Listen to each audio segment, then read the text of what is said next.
The weathered cuneiform tablets discovered in the ruins of Nippur between 1888 and 1900 contain some of the most enigmatic references to genetic manipulation ever found in Mesopotamian literature. Among the thousands of fragments catalogued by the University of Pennsylvania expeditions, a particular group of old Babylonian period texts stands out for their unusual content, describing what scholars have termed the fashioning of the clay people. These tablets, dating to approximately 1700 BC, but clearly based on much earlier Sumerian sources, present detailed accounts of biological creation procedures that employ terminology and concepts strikingly similar to modern genetic engineering principles. What makes these documents particularly intriguing is their matter-of-fact tone, lacking the typical mythological flourishes found in most creation narratives, instead reading more like technical manuals or laboratory reports, documenting systematic experimentation with human biology. The most significant of these tablets, designated CBS 10673 in the University Museum's collection, contains a detailed account written in archaic Sumerian script that describes the mixing of divine essence with earthly clay to produce modified humans. The text provides specific procedural details including preparation protocols, incubation periods, and quality control measures that suggest actual technological processes rather than purely symbolic religious concepts. Archaeological evidence from Sumerian temple complexes supports these textual accounts through discoveries of specialized chambers equipped with sophisticated ventilation systems, drainage facilities, and what appear to be biological preservation equipment that exceeded the documented capabilities of Bronze Age civilizations. The precision of these installations and their consistency across multiple sites indicates they served genuine functional purposes related to the biological procedures described in the creation texts. The Atrahasis Epic, composed around 1700 BC but preserving much earlier traditions, provides the most comprehensive account of biological creation procedures attributed to the Anunnaki. The text describes the goddess Nintu working under Enki's direction to create modified humans through a process that involved mixing the clay of the earth with the blood of a slain god named Wi'ila. However, careful linguistic analysis reveals that the Sumerian terms translated as clay and blood carry technical meanings that suggest biological materials rather than simple earth and bodily fluids. The Sumerian word tit, conventionally rendered as clay in translation, carries connotations of moldable organic substance with life potential embedded within its semantic range. Comparative analysis of this term's usage across multiple cuneiform contexts conducted by Assyriologist Samuel Noah Kramer revealed that tit specifically designated material capable of receiving and expressing divine essence, suggesting biological matrix rather than inorganic earth. The Akkadian cognate T2 appears in medical texts describing tissue samples and organic preparations, further supporting the interpretation that creation narratives employed specialized terminology for biological materials rather than common words for dirt or mud. Similarly, the term dam, translated as blood in most versions, carries technical meanings in Sumerian medical and ritual texts. Lexicographic analysis by Benno Landsberger demonstrated that dam designated not merely blood as bodily fluid, but specifically the essence-carrying component associated with inheritance and life transmission. This semantic range aligns closely with modern understanding of genetic material carried in blood cells, suggesting ancient recognition of hereditary factors transmitted through biological fluids. The precision of this terminology indicates sophisticated understanding of biological principles rather than primitive blood magic. The Atrahasis Epic describes Wi'ila as possessing Tima and Uzu, terms typically translated as personality and intelligence, but carrying deeper connotations of inherent pattern and organizational principle. Tablet B 78,942 from the British Museum preserves the fullest version of this passage.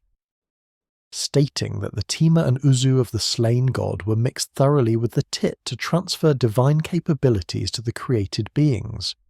This description parallels modern genetic engineering concepts, where genetic information from donor organisms is incorporated into recipient cells to transfer specific characteristics. The text specifies that this mixing process required 7 iterations of purification and refinement before the material achieved proper readiness for creation.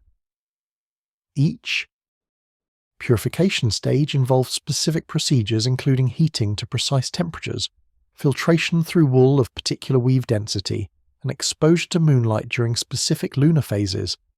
These procedural details demonstrate systematic methodology rather than arbitrary ritual, with each step serving functional purposes related to material preparation and refinement. The role of Nintu in this creation process receives detailed description in tablet VAT 9555, housed in the Vorderasiatisches Museum in Berlin. The text identifies Nintu as the Belet Ili, literally mistress of the gods, but more accurately understood as master of divine processes or chief scientist.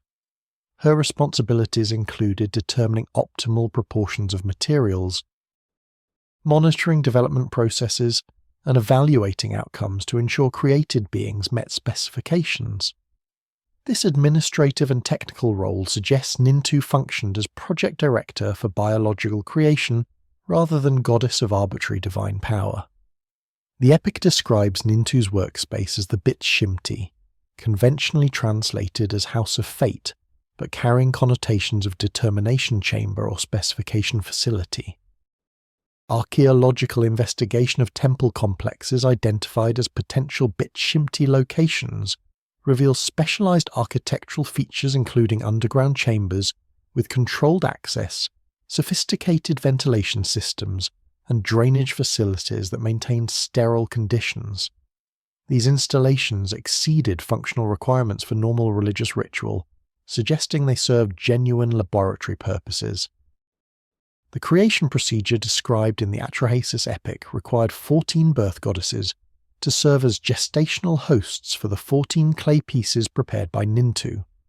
Tablet K 3454 from the British Museum specifies that 7 goddesses received male forms while 7 received female forms, with each goddess maintaining her assigned form for 10 lunar months.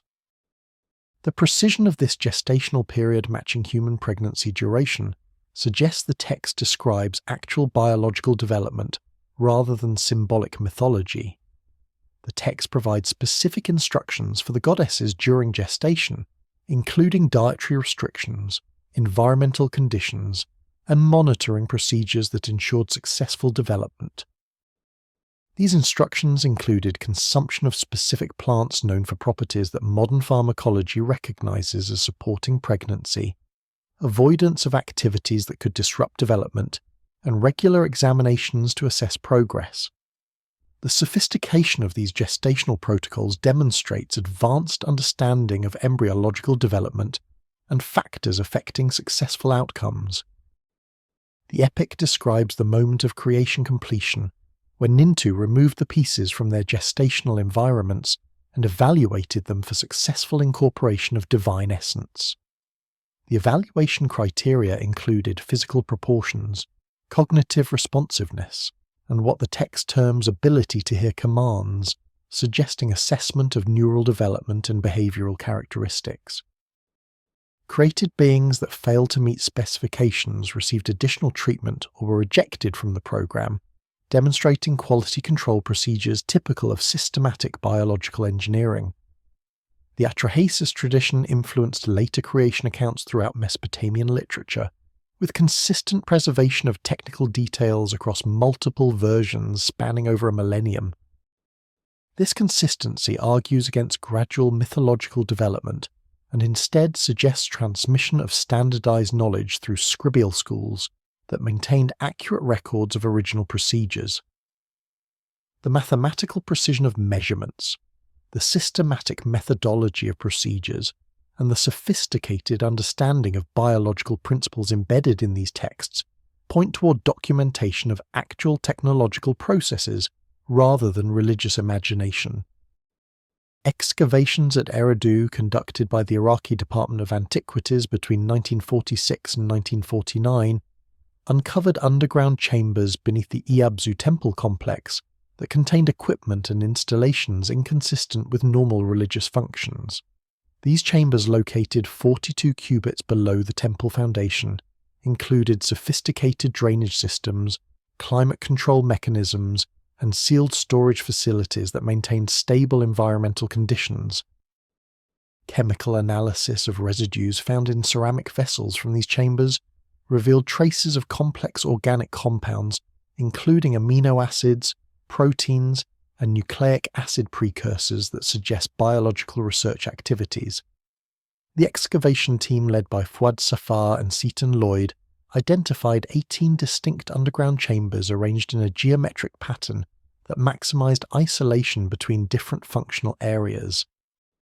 The chambers varied in size from small sealed rooms measuring 3 meters by 4 meters to larger halls extending 15 meters in length. Each chamber served specific purposes evident from architectural features and artifact distributions found during careful stratigraphic excavation. The systematic organization of this underground complex demonstrates intentional design for coordinated research activities rather than haphazard ritual development. Chamber 7, designated in excavation reports as the purification room, contained elaborate water circulation systems that maintained continuous flow through carved stone basins. These basins incorporated overflow channels, settling pools and filtration beds filled with graded sand and charcoal layers that removed particulate matter and organic contaminants. The engineering sophistication of this water purification system exceeded contemporary Mesopotamian hydraulic capabilities, suggesting access to advanced technical knowledge or external guidance in construction. Chemical analysis of mineral deposits in the purification basins revealed concentrations of copper compounds, silver particles, and trace elements known for antimicrobial properties. Modern water treatment recognizes these materials as effective agents for maintaining biological sterility, suggesting ancient understanding of contamination control principles. The precise ratios of these elements in the deposits indicates deliberate dosing rather than natural accumulation, demonstrating systematic application of chemical water treatment. Chamber 12 contained rows of ceramic vessels embedded in carved stone platforms that maintained them at specific elevations and orientations. These vessels ranged from 30 to 50 centimeters in height and incorporated sophisticated design features including double-wall construction, with insulating materials between walls, sealed lids with small apertures for pressure regulation, and bases shaped to fit precisely into carved depressions in the stone platforms. Thermoluminescence dating of the ceramic materials indicated manufacture during the Ubaid period, around 5000 BC, predating the temple's documented construction by over a millennium. Analysis of vessel interiors revealed residues containing complex organic compounds that preserved despite millennia of burial. Gas chromatography mass spectrometry analysis conducted by the German Archaeological Institute identified amino acid sequences, protein fragments, and nucleic acid precursors in concentrations suggesting these vessels had contained biological materials undergoing controlled processing.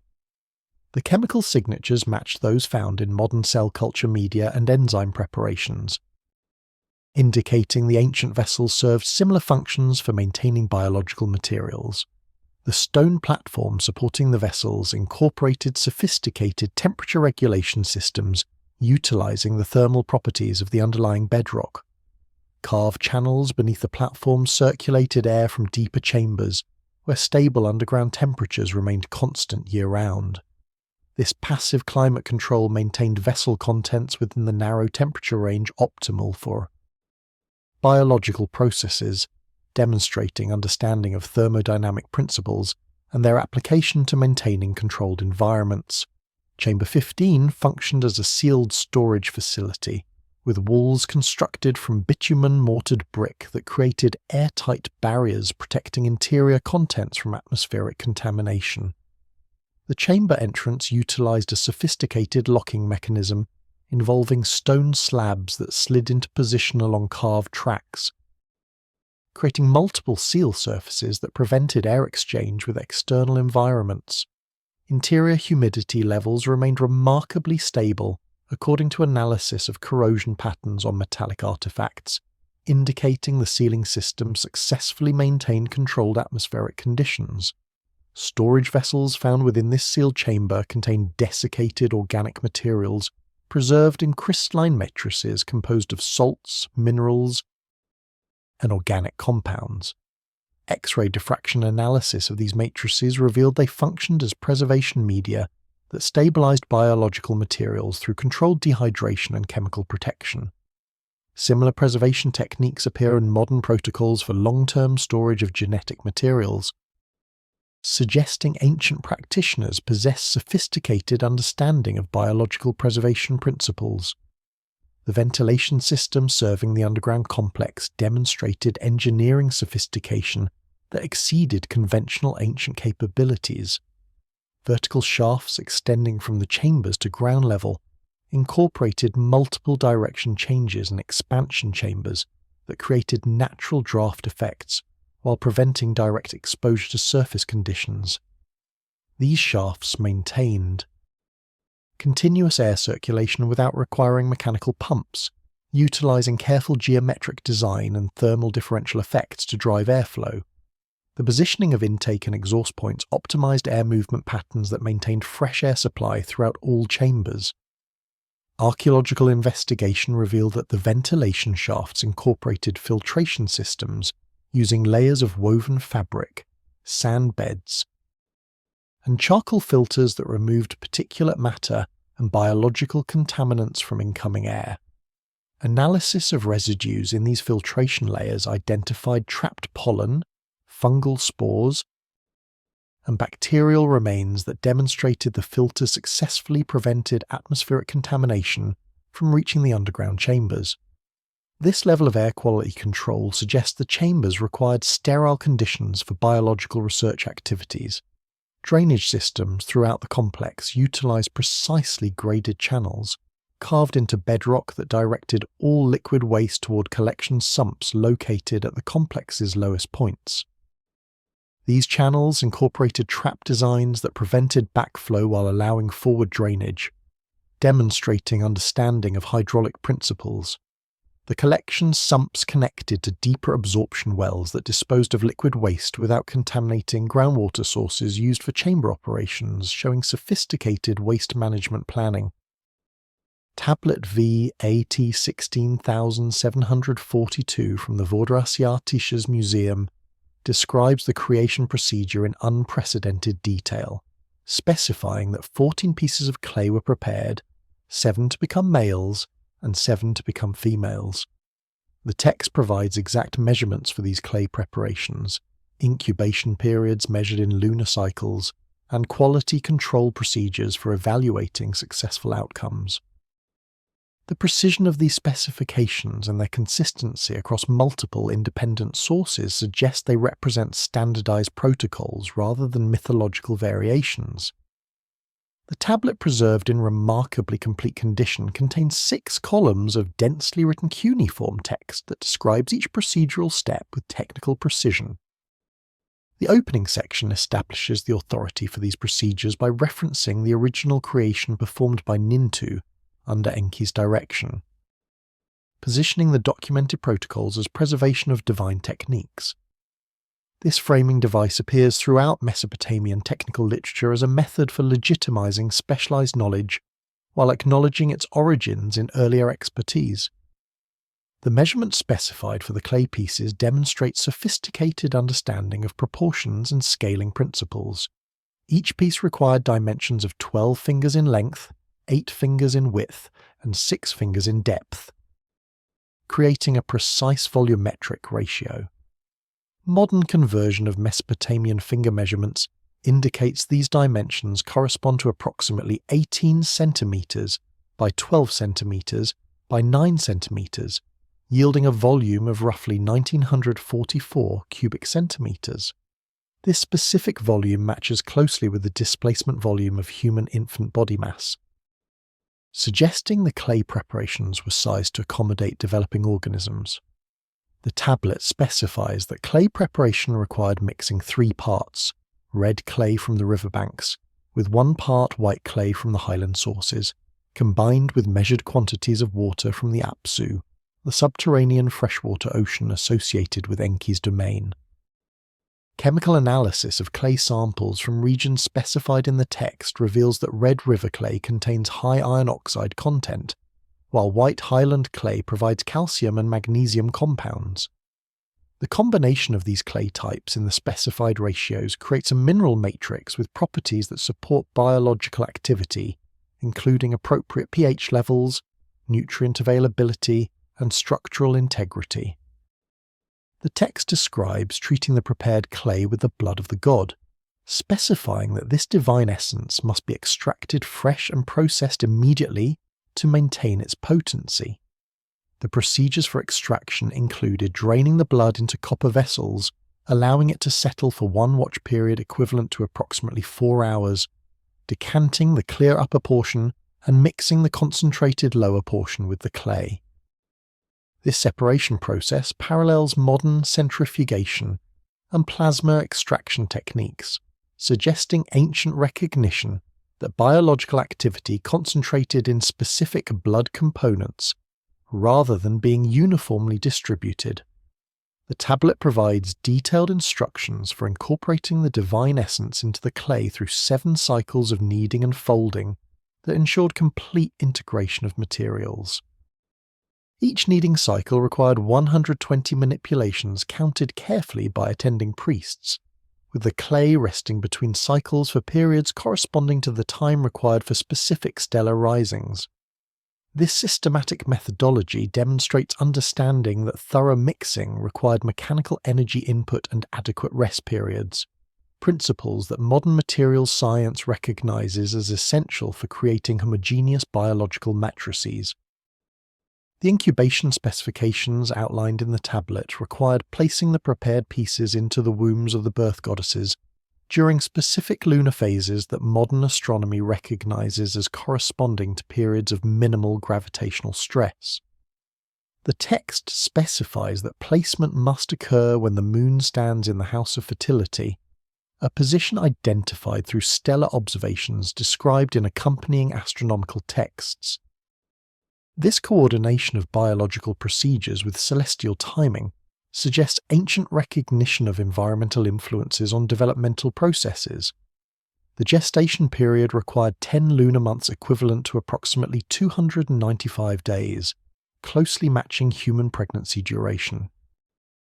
Throughout this period, the tablet specifies that the hosting goddesses must consume specific dietary items including dates, milk, honey, and the fruit of the lupu tree tentatively identified as willow, which contains salicylic acid compounds. Modern nutritional analysis of these items reveals they provide complete protein, essential fatty acids, mineral nutrients, and anti-inflammatory compounds that support healthy pregnancy, demonstrating sophisticated understanding of gestational nutritional requirements. The tablet describes monitoring procedures conducted at regular intervals throughout gestation, including palpation examinations, assessment of movement patterns, and evaluation of the goddess's physical responses.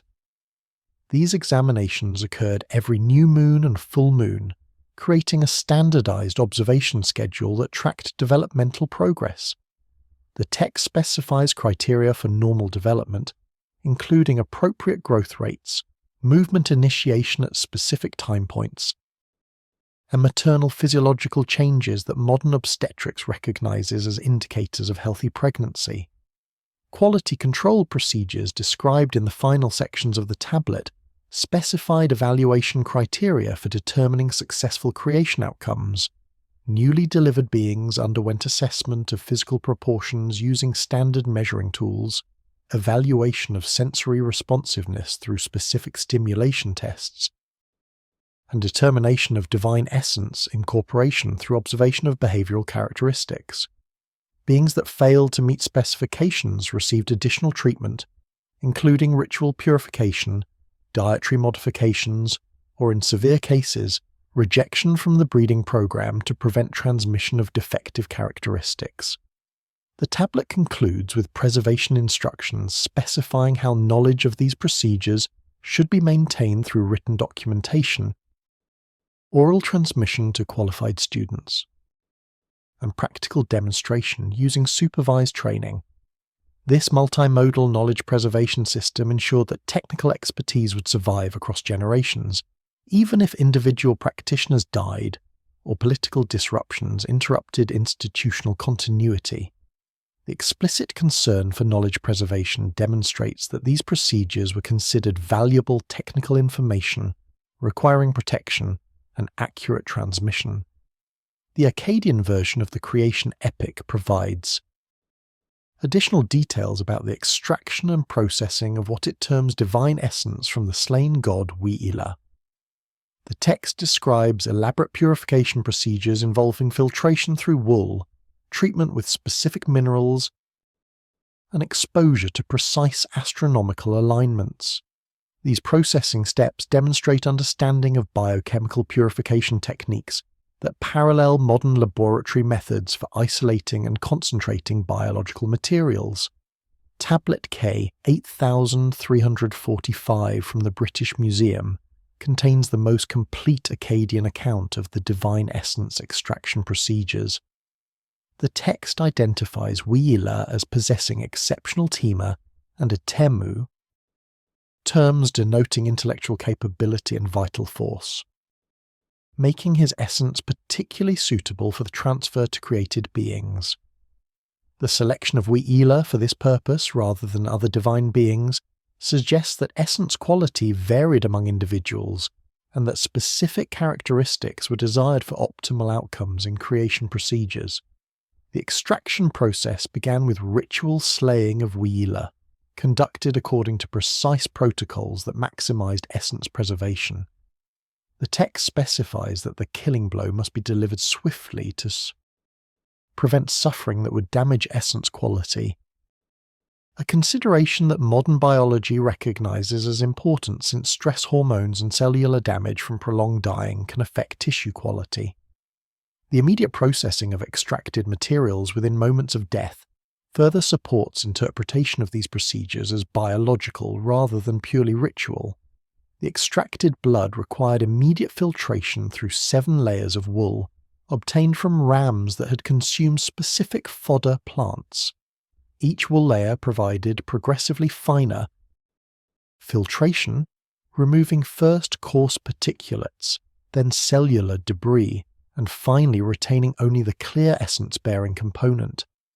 Analysis of this multi-stage filtration system reveals it parallels modern laboratory methods for clarifying biological fluids where sequential filtration through progressively finer materials achieves separation based on particle size. The text specifies that wool from rams fed on bitter herbs functioned most effectively for essence filtration, suggesting recognition that dietary factors affected wool properties relevant to filtration performance. Modern fiber analysis confirms that diet influences wool chemistry, including lipid content and surface charge characteristics that affect filtration capabilities. The ancient specification of particular ram diets demonstrates empirical optimization of filtration materials based on observed performance rather than arbitrary ritual requirements. Following filtration, the essence underwent treatment with powdered lapis lazuli, described in the text as imparting celestial properties necessary for divine human transfer. Chemical analysis of lapis lazuli reveals it contains copper compounds, sulfur minerals, and trace elements that affect solution chemistry, including pH and oxidation reduction potential. These chemical effects could have enhanced stability of biological materials during processing, suggesting the lapis treatment served functional rather than purely symbolic purposes. The text describes precise measurements for lapis addition, specifying 1 shekel of powdered stone per 10 shekels of filtered essence, equivalent to a 10% concentration by weight. This precise dosing demonstrates quantitative approach to material processing rather than approximate ritual methods. The consistency of this ratio across multiple textual sources indicates it represented optimized formulation developed through systematic experimentation and preserved as standard procedure. Astronomical alignment requirements specified that essence processing must occur when specific celestial configurations prevailed, including the visibility of Venus as morning star and the position of the moon in particular zodiacal houses. These astronomical timing requirements suggest ancient recognition that environmental factors including electromagnetic fields and gravitational variations associated with celestial positions could affect biological processes. Modern chronobiology confirms that circadian and lunar rhythms influence cellular activities, including gene expression and protein synthesis, supporting the interpretation that astronomical timing served functional purposes. The text describes exposing the treated essence to moonlight during 3 consecutive nights of the full moon phase, specifying that exposure must occur in open courtyards where direct lunar illumination reached the processing vessels. This light exposure requirement may relate to photochemical effects on biological materials, since specific wavelengths of light can trigger molecular changes in proteins and nucleic acids. The 3-night duration ensured adequate cumulative light exposure, while the full moon phase provided maximum illumination intensity. Temperature control during processing receives detailed specification in the text, requiring that essence be maintained cool but not frozen throughout purification procedures. The text describes placing processing vessels in underground chambers or surrounding them with damp cloths that provided evaporative cooling.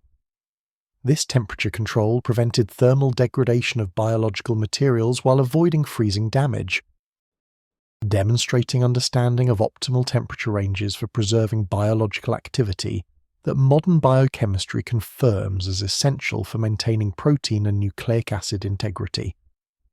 The final processing step involved concentration of the purified essence through controlled evaporation that reduced volume while retaining biological activity. The text specifies conducting this evaporation in shallow bronze vessels placed in shaded locations where gentle air movement promoted slow moisture loss without excessive heating. This low-temperature concentration method parallels modern lyophilization principles where biological materials are concentrated while minimizing thermal and oxidative damage that would destroy their functional properties.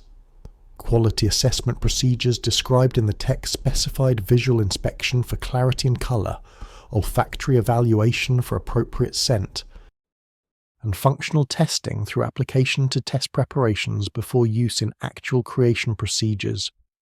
These multi-parameter quality checks demonstrate systematic approach to ensuring material specifications were met before committing valuable essence to creation processes.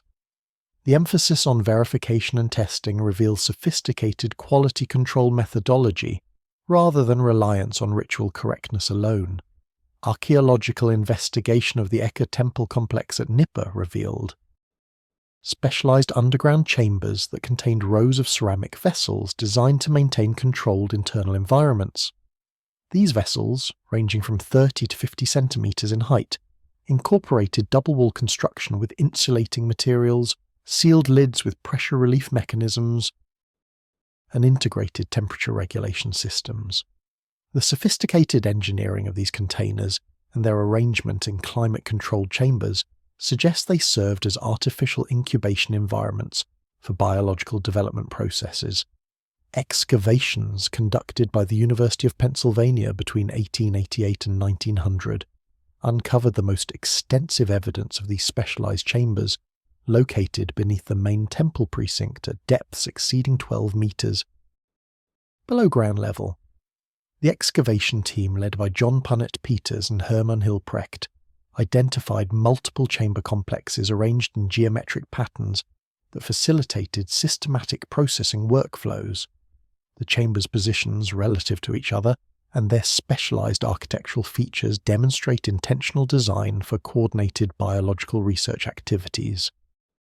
Chamber 37, designated in excavation records as the vessel hall, contained precisely carved stone platforms arranged in 12 rows of 7 positions each, creating 84 standardized vessel placement locations.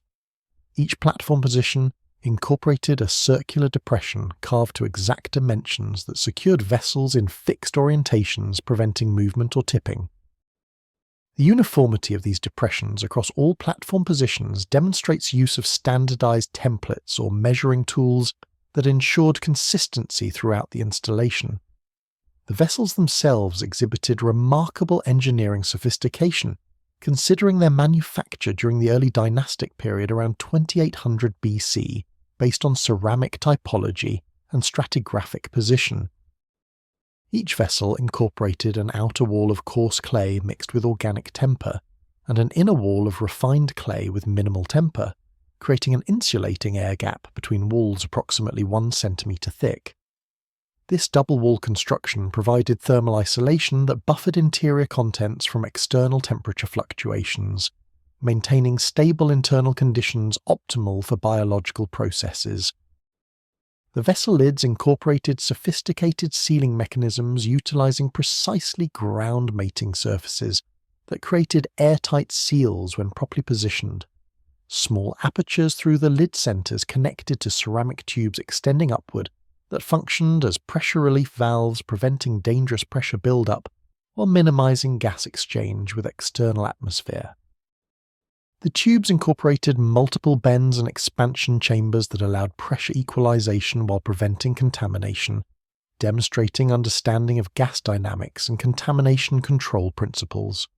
Chemical analysis of ceramic fabrics from the vessels revealed they were fired at temperatures between 800 and 900 degrees Celsius, based on mineral phase transformations visible in thin section analysis.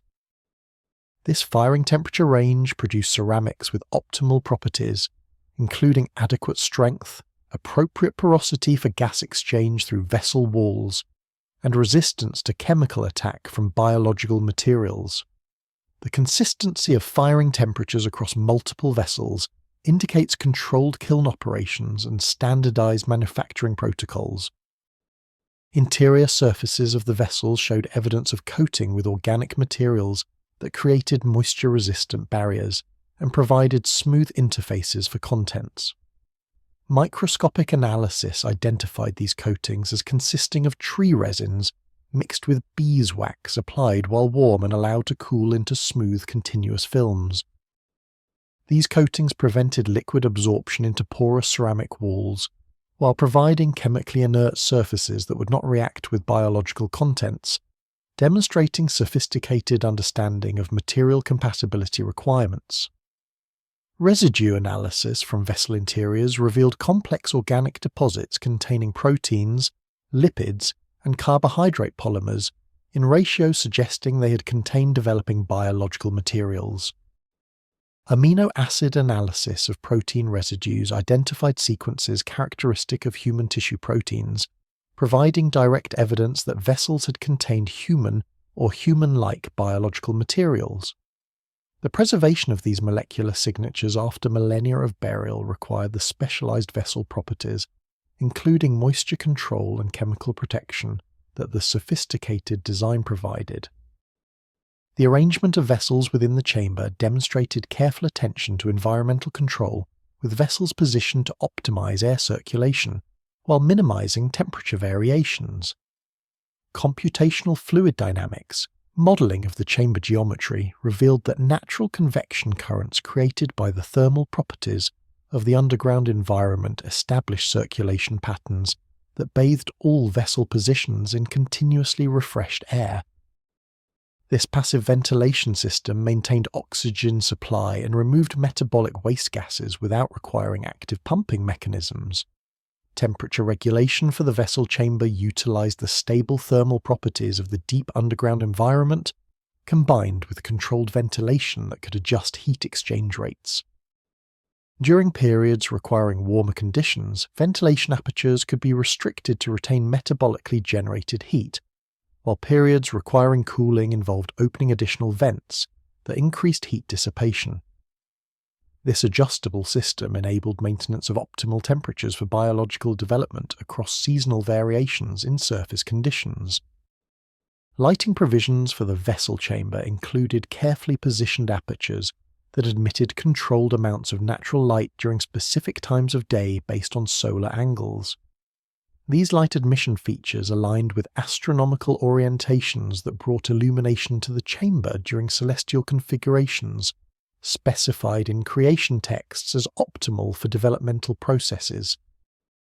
The integration of astronomical timing into chamber operations demonstrates coordination between biological procedures and celestial observations that characterize Mesopotamian technical practices.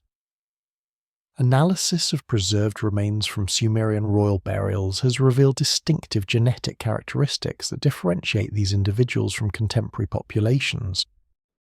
Studies conducted by the German Mummy Project identified unusual DNA sequences, enhanced bone density, and cranial capacity measurements that exceed normal human variation parameters. These genetic anomalies appear concentrated in royal dynasties and priestly families, suggesting systematic breeding programs designed to preserve and concentrate specific inherited traits. The Royal Cemetery at excavated by Leonard Woolley between 1922 and 1934, provided the primary skeletal materials for these genetic studies. The cemetery contained approximately 2,000 burials spanning the early dynastic period from approximately 2600 to 2400 BC. Among these burials, 16 tombs designated as royal based on architectural elaboration and grave good richness contained remain showing distinctly different physical characteristics from contemporary common burials. These royal remains exhibited consistent patterns of variation, suggesting they represented a genetically distinct population subset rather than random individual variations. Cranial capacity measurements conducted on 12 well-preserved royal skulls revealed average volumes of 1,520 cubic centimetres compared to 1,350 cubic centimetres for contemporary common population skulls from the same cemetery. This difference of 170 cubic centimetres represents approximately 12.6% greater brain volume in the royal population, a variation that exceeds normal human population differences and suggests systematic selection or modification for enhanced cranial capacity. The consistency of this enhancement across multiple royal individuals argues against random variation, and instead indicates concentrated genetic traits. Skeletal analysis revealed enhanced bone density in royal remains, with cortical bone thickness measurements averaging 30% greater than contemporary common populations. Dual-energy X-ray absorptiometry scanning, performed by the German Mummy Project team, measured bone mineral density values in royal femurs at 1.3 grams per cubic centimetre, compared to 0.9 grams per cubic centimetre in common population samples. This enhanced bone density provided greater skeletal strength and resistance to fracture, while also suggesting altered mineral metabolism or enhanced osteoblast activity driven by genetic factors. DNA extraction from royal remains presented significant technical challenges due to degradation from burial conditions and contamination from handling during original excavation. However, specialized extraction protocols developed for ancient DNA recovery enabled isolation of analyzable genetic material from dental pulp cavities in 5 royal specimens. Mitochondrial DNA sequencing revealed haplogroup signatures that differed from expected regional distributions, showing unusual combinations of markers not typically found together in ancient Near Eastern populations. Nuclear DNA analysis from 3 specimens yielded fragmentary sequences that included regions coding for growth factors, neural development proteins, and cellular repair mechanisms. Comparative analysis against modern human reference genomes identified several single nucleotide polymorphisms in genes associated with longevity, cognitive function, and physical development. While the fragmentary nature of ancient DNA prevents definitive conclusions, the concentration of advantageous variants in these specific genes suggests non-random genetic composition, consistent with selective breeding or direct genetic modification. Dental analysis of royal remains revealed distinctive characteristics including reduced third molar development, increased enamel thickness, and altered root morphology compared to contemporary populations. These dental variations suggest developmental differences affecting skeletal growth patterns and potentially indicating modified growth factor expression. The consistency of these dental characteristics across royal individuals from different time periods indicates stable transmission of inherited traits rather than environmental or dietary influences. Isotopic analysis of bone collagen from royal remains revealed dietary patterns distinctly different from common populations. Strontium and nitrogen isotope ratios indicated consumption of foods from diverse geographical sources, including marine resources, highland game, and cultivated grains from multiple regions. This dietary diversity suggests royal populations had access to specialized nutrition programs that supported optimal physical development and health maintenance, possibly as part of systematic programs to preserve genetic advantages through environmental optimization. Analysis of royal burial practices revealed sophisticated preservation techniques that exceeded contemporary mortuary standards. Royal remains received treatment with complex chemical mixtures, including cedar oils, myrrh resins, and metallic compounds that created antimicrobial environments preserving tissue structure. These preservation methods enabled the long-term genetic analysis that revealed distinctive characteristics, while also suggesting ancient recognition of these remains' special value, warranting extraordinary preservation efforts.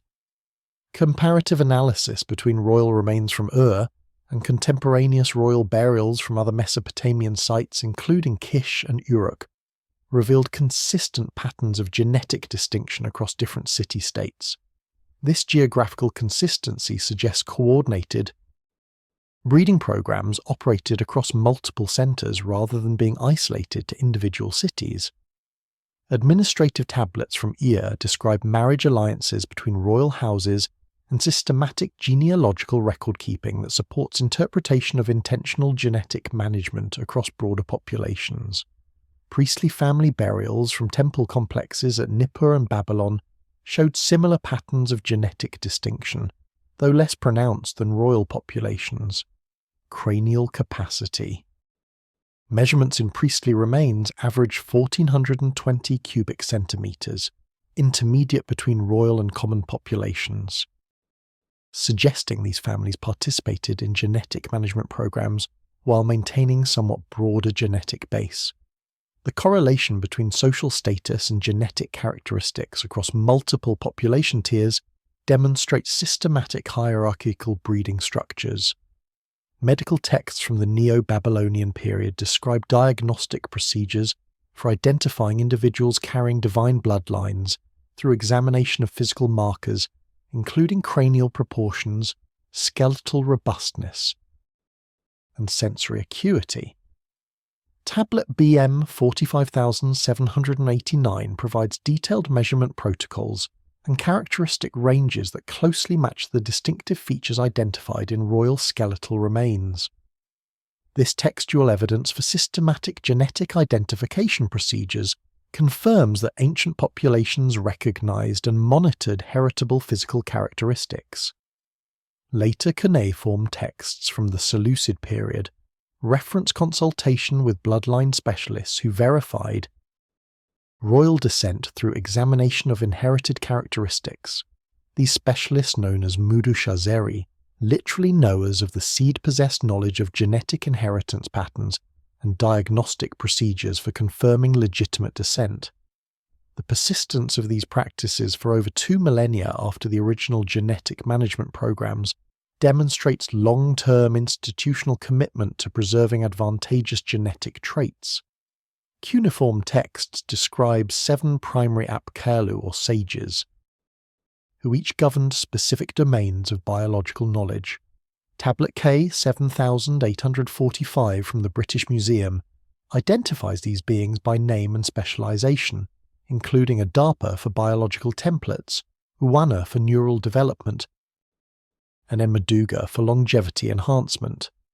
The systematic division of expertise and the technical terminology associated with each domain suggests organized research programs rather than mythological storytelling. The Seven Apkallu tradition appears consistently across multiple text traditions, including Sumerian, Akkadian, and later Babylonian sources spanning over 2,000 years. This consistency in names, specializations, and associated knowledge domains argues against independent mythological invention, and instead suggests preservation of historical information about actual individuals or organizational roles that maintained specialized expertise. The technical precision of a knowledge attributed to each Apkallu further supports interpretation as documentation of real specialized practitioners. Adapa, identified as the first and wisest of the Apkallu, receives detailed treatment in multiple texts describing his role. In establishing biological creation procedures, Tablet VAT 9555 from the Atrahasis Museum preserves the most complete account of Adapa's contributions, including development of the fundamental templates that determined human form and capabilities. The text describes Adapa as possessing complete wisdom of the plans of heaven and earth, terminology suggesting comprehensive understanding of biological patterns and organizational principles.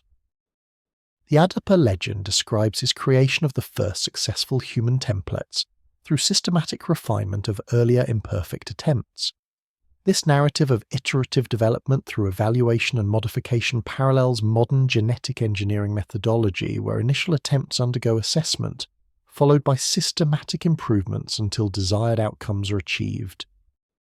The text specifies that Adapa conducted 14 cycles of template refinement before achieving forms deemed acceptable for widespread reproduction, demonstrating methodical experimental approach rather than single divine creation event. Uwana, designated as the second Apkallu, specialized in neural development and cognitive enhancement, according to multiple source texts. Tablet BM 78161 describes Uwana as teaching humanity the development of the inner ear and the opening of understanding, terminology suggesting expertise in neurology and cognitive function. The association of specific anatomical structures with knowledge transmission demonstrates ancient recognition of biological basis for cognitive capabilities rather than purely mystical concepts of wisdom. The text attributes to Uwana the development of techniques for enhancing memory capacity, processing speed, and learning ability through modifications to biological templates. These enhancements involved what the text describes as refinement of the headwaters, terminology suggesting optimization of cerebrospinal fluid production or neural pathway development. Modern neuroscience recognizes that variations in neural architecture and neurochemical regulation significantly affect cognitive performance, supporting interpretation that Uwana's attributed expertise concerned genuine biological mechanisms. Enmaduga, identified as the third Apkallu, governed longevity enhancement and cellular repair mechanisms. Tablet K 12567 from the British Museum describes Enmaduga as knowing the lengthening of days and the renewal of the flesh. Clear references to lifespan extension and tissue regeneration. The systematic attribution of longevity knowledge to a specific individual suggests this represented a distinct research domain, requiring specialized expertise separate from template design or neural development. The longevity techniques attributed to Enmaduga included both genetic modifications affecting cellular aging processes and pharmaceutical interventions that enhanced repair mechanisms. Texts describe Enmaduga's development of the water of life and the plant of renewal, substances that provided life extension benefits when properly prepared and administered. chemical analysis of residues from vessels associated with life extension rituals revealed complex mixtures of plant alkaloids, mineral compounds, and biological extracts that modern pharmacology recognizes as affecting cellular metabolism and oxidative stress. Enmegalama, the fourth Apkallu specialized in metallurgical applications to biological enhancement, according to administrative texts from temple complexes. Tablet CBS 18,765 describes Enmegalama as master of the purification of metals and their joining with flesh, suggesting expertise in creating biocompatible metallic compounds or implants. Archaeological evidence of metallic objects found embedded in skeletal remains from royal burials supports interpretation that ancient practitioners performed procedures incorporating metallic materials into living tissues.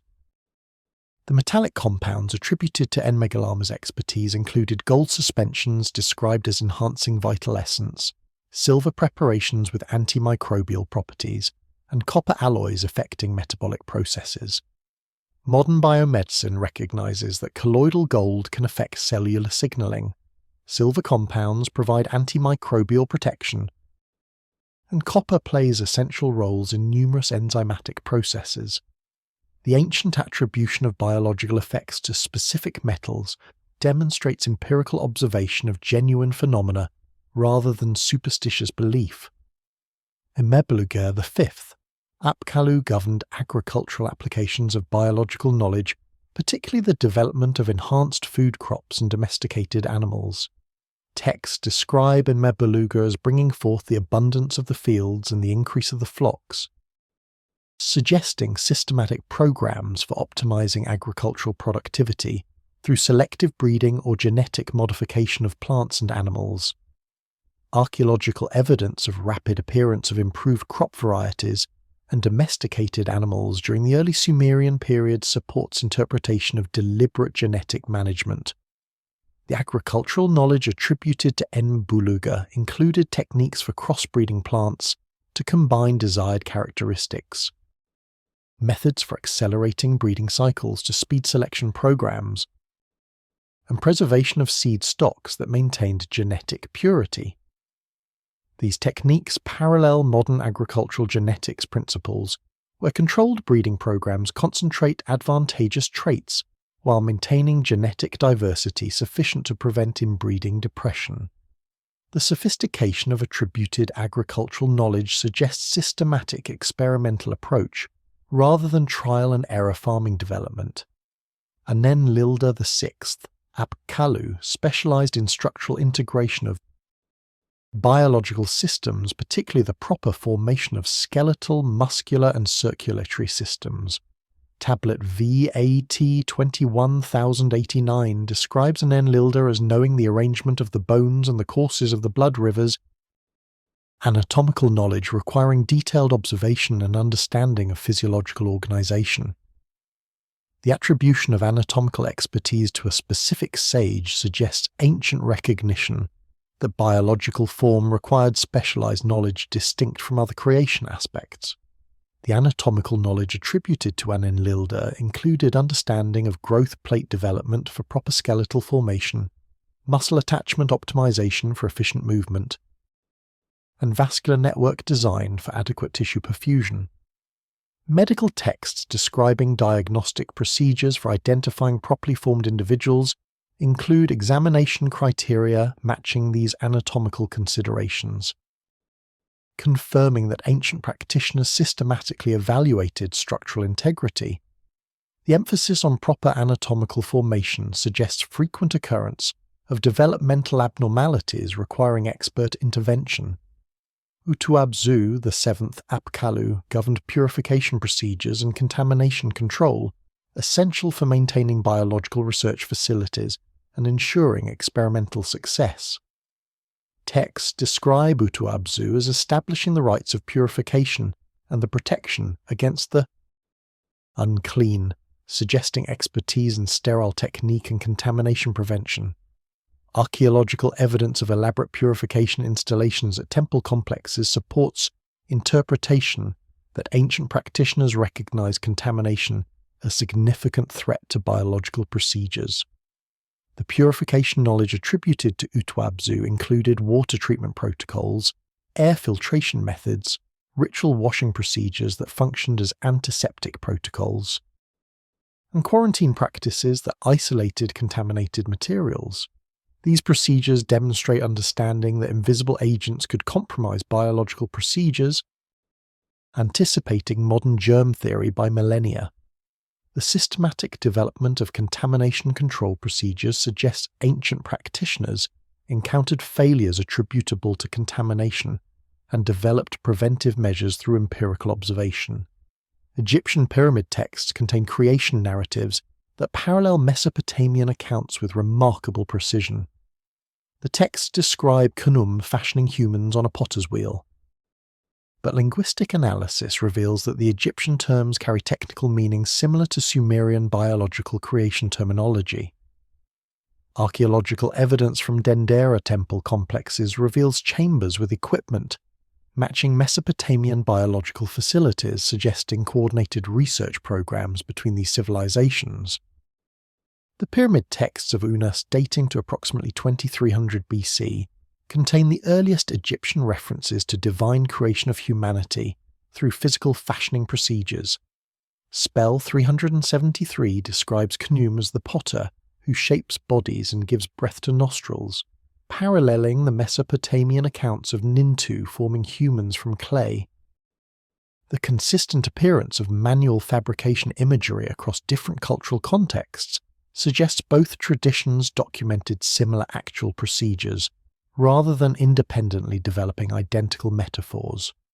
Linguistic analysis of the Egyptian term Kuid, conventionally translated as to build or to form, reveals semantic ranges including to shape according to pattern and to compose from elements, suggesting technical rather than purely artistic meanings.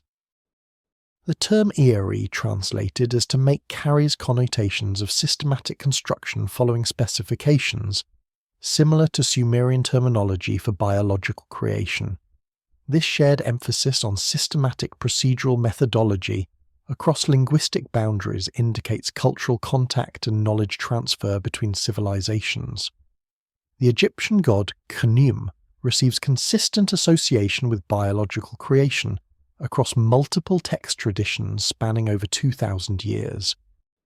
Temple inscriptions at Esna, dating from the Ptolemaic period, describe Khnum's creative activities using technical terminology that closely parallels Mesopotamian creation texts.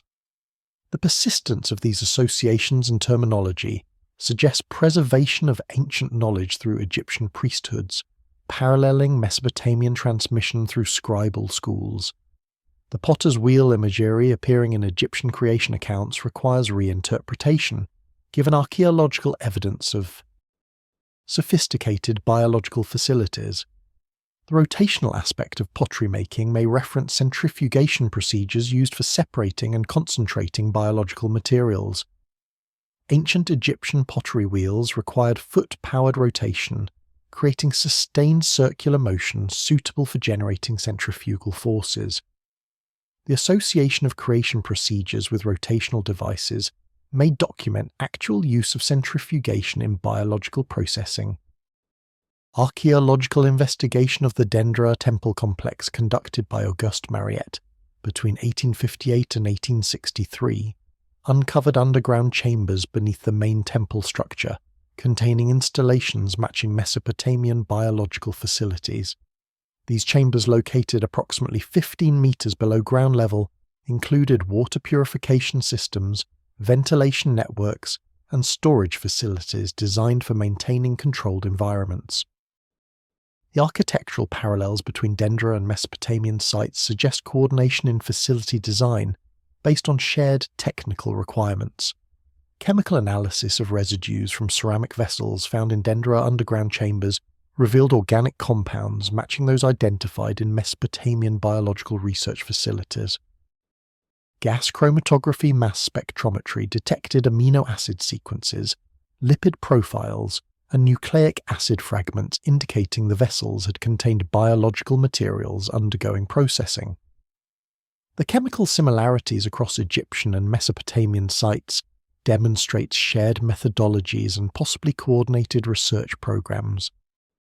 The Dendra chambers incorporated sophisticated lighting systems utilizing reflective surfaces and light wells that directed natural illumination into underground spaces. Copper and silver mirrors positioned at precise angles channeled sunlight through multiple direction changes, illuminating work areas without exposing chambers to direct surface conditions. These lighting installations match systems documented at Mesopotamian sites, suggesting standardized approaches to underground facility design, developed through collaborative engineering. Inscriptions on the walls of Dendra underground chambers include hieroglyphic texts describing creation procedures and biological knowledge that parallel cuneiform texts from Mesopotamia. These inscriptions reference the words of Thoth, the Egyptian god associated with knowledge and writing who shares characteristics with the Mesopotamian god Enki. The correlation between Thoth and Enki as knowledge bearers in their respective traditions suggests they may represent the same individual or role, within coordinated programs operating across both civilizations. The Dendera zodiac ceiling in the main temple above the underground chambers displays astronomical configurations that match those specified in Mesopotamian texts as optimal for biological procedures. The celestial representations include specific stellar alignments and planetary positions that correlate with timing requirements documented in cuneiform creation texts. This astronomical coordination across civilizations demonstrates shared understanding of celestial influences on biological processes and suggests synchronized timing of research activities. Egyptian medical papyri, including the Edwin Smith Papyrus and Ebers Papyrus, contain anatomical knowledge and surgical procedures, paralleling sophistication documented in Mesopotamian medical texts. The Edwin Smith Papyrus, dating to approximately 1600 BC, but based on much earlier sources, describes brain surgery procedures and neurological assessments, demonstrating advanced understanding of human anatomy and physiology. The level of medical knowledge preserved in Egyptian texts matches that attributed to the Mesopotamian Apkallu, suggesting participation in shared knowledge systems. Trade records and diplomatic correspondence between Egypt and Mesopotamia document sustained contact during periods when biological research activities were occurring. Tablets from the Amarna archive dating to the 14th century BC describe exchange of skilled craftsmen, medical practitioners, and specialized knowledge between Egyptian and Mesopotamian courts. These documented exchanges provided mechanisms for knowledge transfer and coordination of research programs across the civilizations.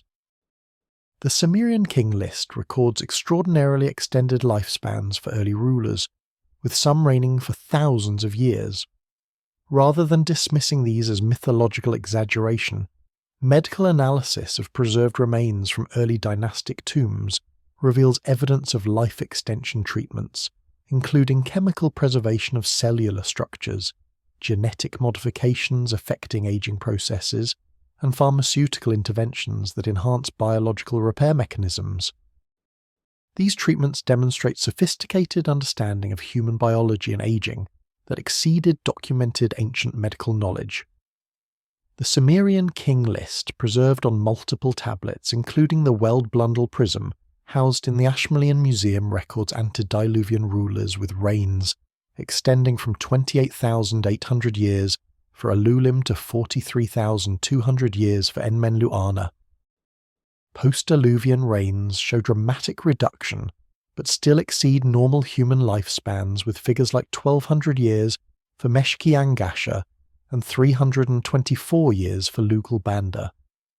The systematic reduction in recorded lifespans following the flood suggests documentation of actual declining longevity rather than purely mythological invention.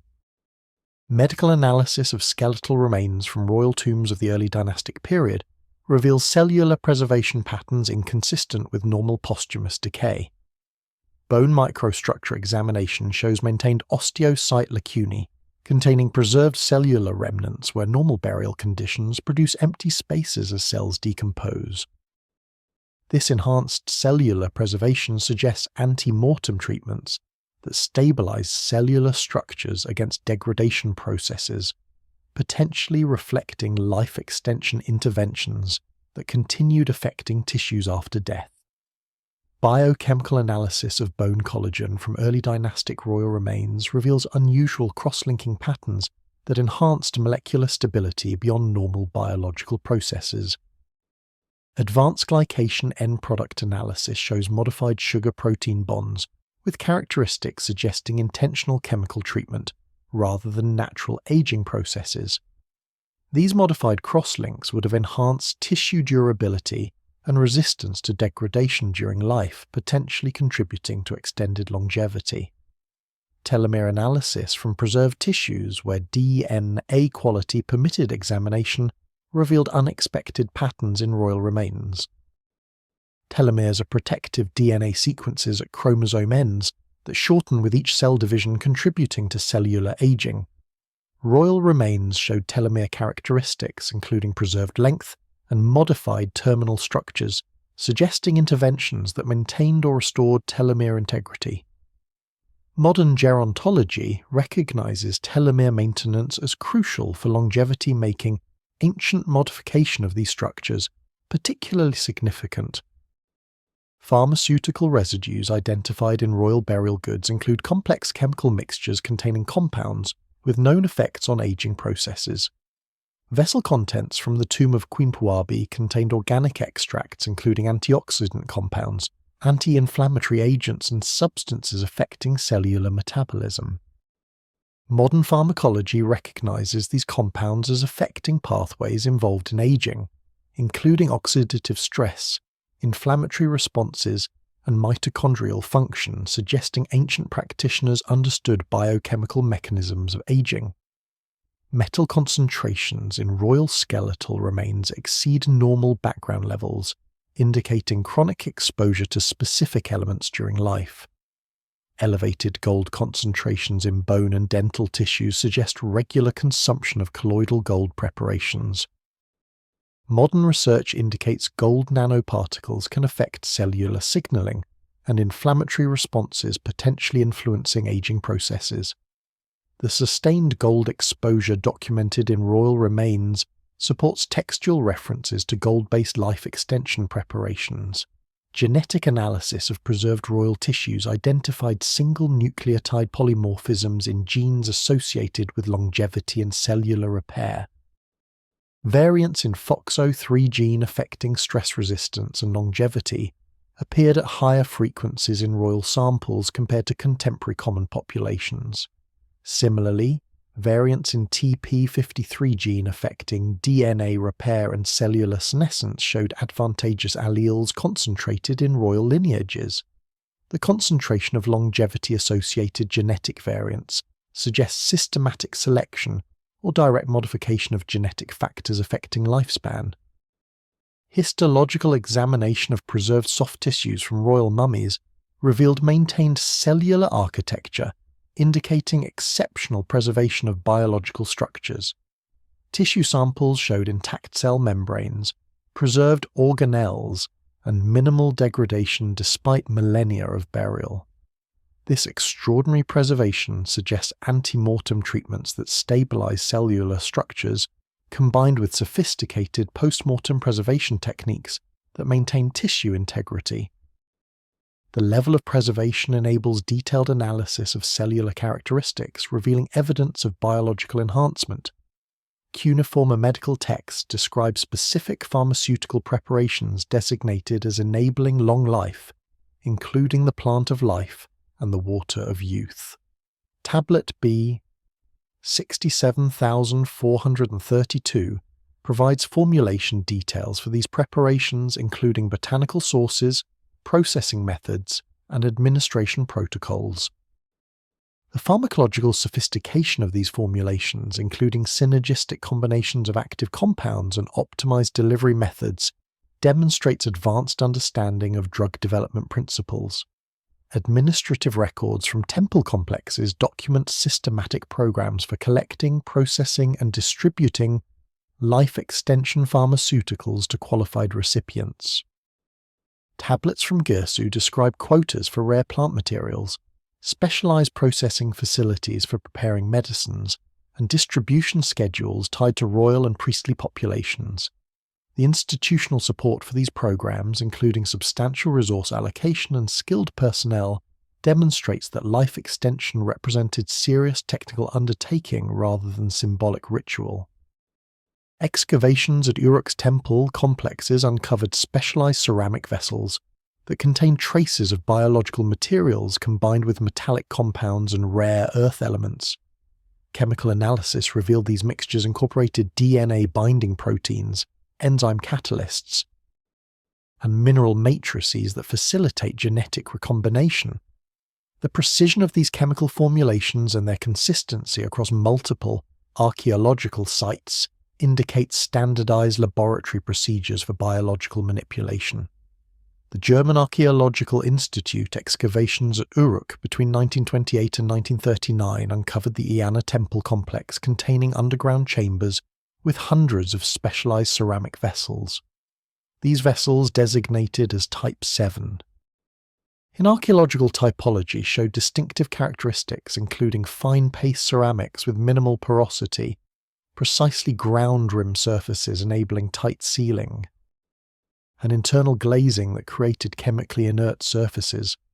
The manufacturing precision of these vessels exceeded requirements for normal storage, suggesting they served specialized technical functions. Chemical analysis of vessel contents conducted using modern analytical techniques revealed complex mixtures containing multiple chemical components. Inductively coupled plasma mass spectrometry detected elevated concentrations of gold, silver, copper, and rare earth elements including lanthanum and cerium at levels far exceeding normal background. These metallic concentrations, combined with organic residues, create chemical environments affecting biochemical processes, particularly those involving nucleic acids and proteins. Protein analysis of organic residues from Uruk vessels identified enzymes involved in DNA processing, including topoisomerases that modify DNA structure, ligases that join DNA fragments, and polymerases that synthesize new DNA strands. The presence of these specific enzymes suggests the vessels contained biological materials undergoing genetic manipulation procedures. Modern molecular biology uses identical enzymes for genetic engineering applications, indicating ancient procedures employed similar biochemical approaches. DNA fragment analysis from vessel residues detected short nucleic acid sequences that showed characteristics of artificially constructed genetic material rather than naturally occurring DNA.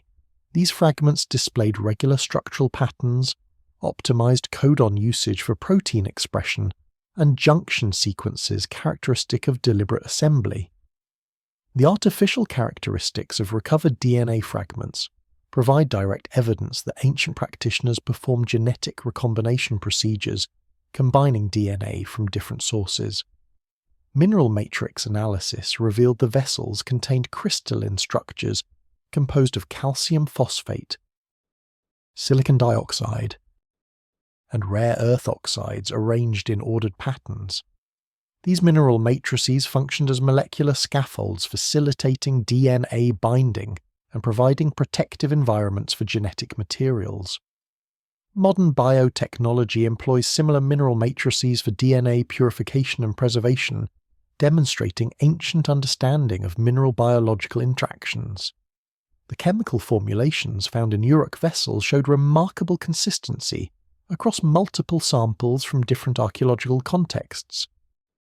Statistical analysis of chemical compositions revealed standard deviations under 5% for major components, indicating tight quality control and standardized preparation procedures. This chemical consistency demonstrates systematic manufacturing protocols rather than variable ritual preparations, supporting interpretation as technical laboratory reagents.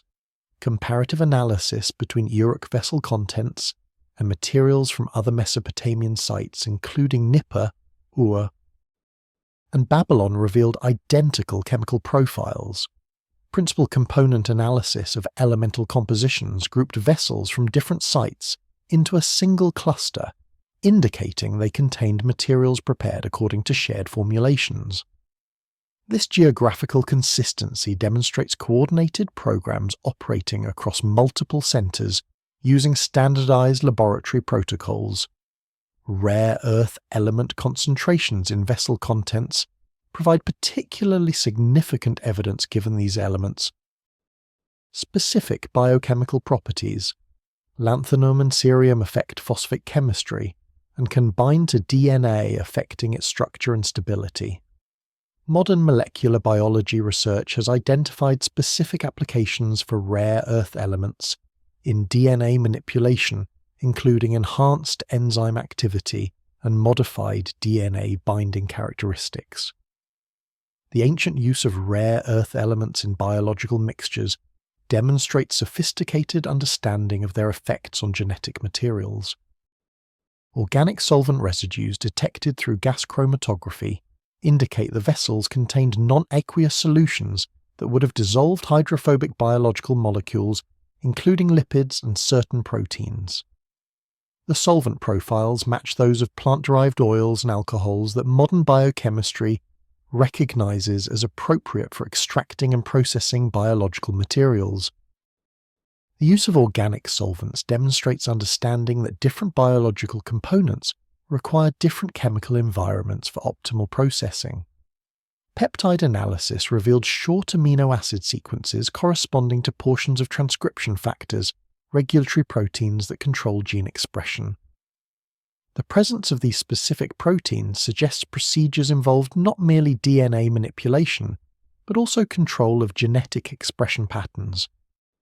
Modern genetic engineering recognizes that modifying gene expression represents a more sophisticated approach than simple DNA insertion, enabling fine-tuned control of biological characteristics. Lipid analysis from vessels identified specialized membrane components including phospholipids and cholesterol derivatives arranged in vesicular structures. These lipid vesicles function as delivery vehicles that can carry genetic materials into cells, protecting them from degradation and facilitating cellular uptake. Modern gene therapy employs similar lipid-based delivery systems, indicating ancient procedures utilize comparable approaches for introducing genetic materials into target cells. Later Babylonian medical texts from the Neo-Babylonian period preserved technical terminology for describing inherited characteristics, biological templates, and modification procedures that demonstrate sophisticated understanding of genetic principles. Tablet BM 45789 contains diagnostic procedures for identifying individuals carrying divine bloodlines through examination of physical markers, cognitive capabilities, and physiological characteristics that modern genetics recognizes as heritable traits. The medical compendium preserved on this tablet dates to the reign of Nebuchadnezzar II around 600 BC, but clearly derives from much earlier sources based on archaic terminology and references to antediluvian sages. The text organizes diagnostic procedures into systematic categories, examining skeletal proportions, sensory acuity, cognitive performance, and physiological characteristics that distinguish individuals carrying enhanced genetic heritage. The methodical organization and precise measurement criteria demonstrate empirical medical practice rather than superstitious divination. The skeletal proportion assessments described in the text specify exact measurement ratios that identify optimal genetic templates. The text requires measuring the distance from crown to heel and comparing this to specific body segment lengths including forearm, upper arm, thigh, and lower leg measurements. Individuals carrying divine bloodlines should exhibit ratios where total height equals exactly 7 times the length of the foot, and where the span of outstretched arms equals total height. These proportions match those later codified in classical Greek ideals of human form, suggesting preservation of ancient standards across civilizations.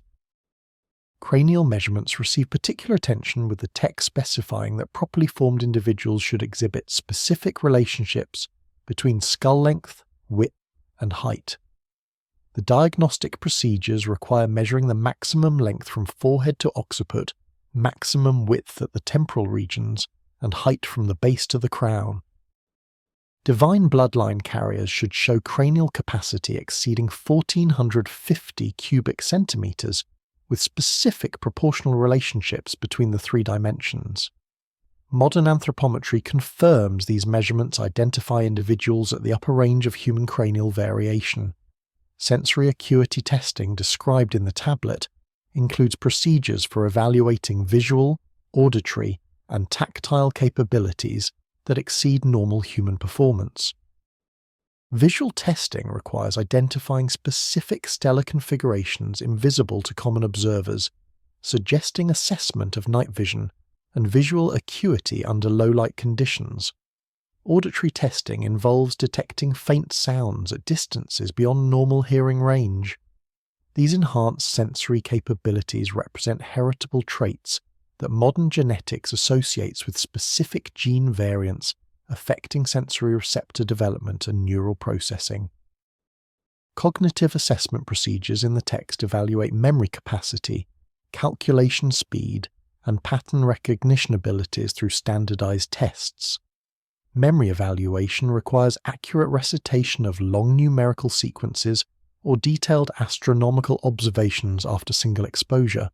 Calculation testing presents complex mathematical problems requiring rapid mental computation without external aids. Pattern recognition assessment involves identifying subtle regularities in seemingly random sequences. The systematic nature of these cognitive evaluations and their focus on measurable performance characteristics demonstrate ancient recognition that mental capabilities varied systematically and represented accessible traits. The text employs specialized terminology for describing inherited characteristics using terms that parallel modern genetic concepts. The word Ziru, literally meaning seed functions analogously to modern gene concept denoting heritable factors, transmitted from parents to offspring. The term Shimtu, translated as that which is fixed or determined, corresponds to modern genotype, representing the underlying genetic composition. The term Benitu, meaning that which is built or formed, parallels modern phenotype, denoting observable characteristics resulting from genetic expression. Diagnostic procedures for identifying genetic modifications include examination of specific physical markers that indicate successful template enhancement. The text describes birthmarks in particular patterns, unusual iris coloration, and distinctive dermatoglyphic patterns on palms and soles as indicators of genetic intervention. Modern genetics recognizes that these characteristics can result from specific gene variants or developmental modifications, supporting interpretation that ancient practitioners identified genuine biological markers rather than arbitrary mystical signs. The tablet includes case studies documenting examination of specific individuals with detailed descriptions of observed characteristics and diagnostic conclusions. These case studies follow standardized format recording measurements, test results, family genealogy, and final determination of bloodline status. The systematic documentation and standardized recording format demonstrates institutional medical practice with quality control and knowledge transmission through written records. One particularly detailed case describes examination of a candidate for priestly office, documenting measurements, test performances, and genealogical verification across 3 generations. Physiological assessment procedures evaluate metabolic efficiency and stress resistance through standardized challenge tests. Candidates undergo fasting periods while maintaining physical and cognitive performance, exposure to temperature extremes while monitoring physiological responses, and sustained physical exertion while tracking recovery rates. Individuals carrying enhanced genetic heritage should maintain performance under conditions that degrade function in common populations. These physiological challenges assess heritable characteristics affecting metabolic efficiency and stress adaptation that modern genetics associates with specific gene variants. The text describes inheritance patterns for various characteristics, noting that some traits transmit reliably from parent to offspring, while others appear variably or skip generations. This recognition of different inheritance patterns demonstrates empirical observation of genetic principles, including dominant and recessive inheritance, incomplete penetrance, and polygenic traits. The systematic documentation of inheritance patterns across multiple generations provided foundation for predicting genetic outcomes and planning breeding programs to concentrate desired characteristics. Treatment protocols described in the tablet include interventions designed to enhance expression of desirable genetic traits or suppress undesirable characteristics. These treatments combine dietary modifications, pharmaceutical preparations, and what the text terms alignment procedures, possibly referring to environmental optimization or developmental interventions. The systematic nature of these enhancement protocols and their documentation of expected outcomes demonstrates active genetic management rather than passive observation of inherited characteristics. Tablet CBS 14429 describes Nintu's role in refining biological creation procedures through systematic experimentation with different combinations of materials and processing methods. The text documents multiple creation attempts, evaluation of outcomes, and modification of procedures to achieve desired characteristics.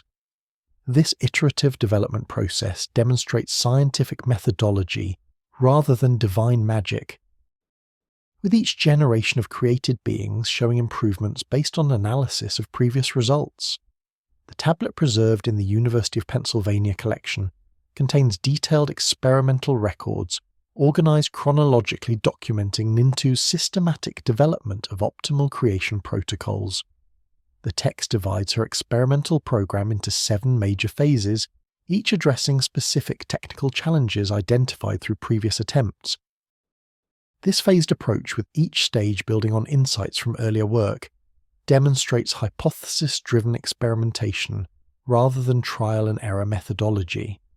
The careful documentation of experimental conditions, observed outcomes, and resulting modifications reveals sophisticated research program design.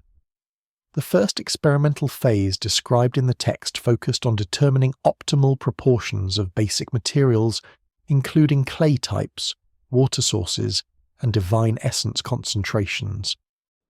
Nintu conducted 12 documented trials varying the ratio of red river clay to white highland clay from pure red to pure white in systematic increments. Each trial underwent identical processing and evaluation procedures, enabling direct comparison of outcomes. The results demonstrated that 3 parts red clay to 1 part white clay produced beings with optimal physical characteristics, establishing this ratio as standard for subsequent experiments. Water source optimization represented the second experimental phase, with systematic testing of water from various geographical origins, including the Tigris River, Euphrates River, mountain springs, and the Apsu subterranean source.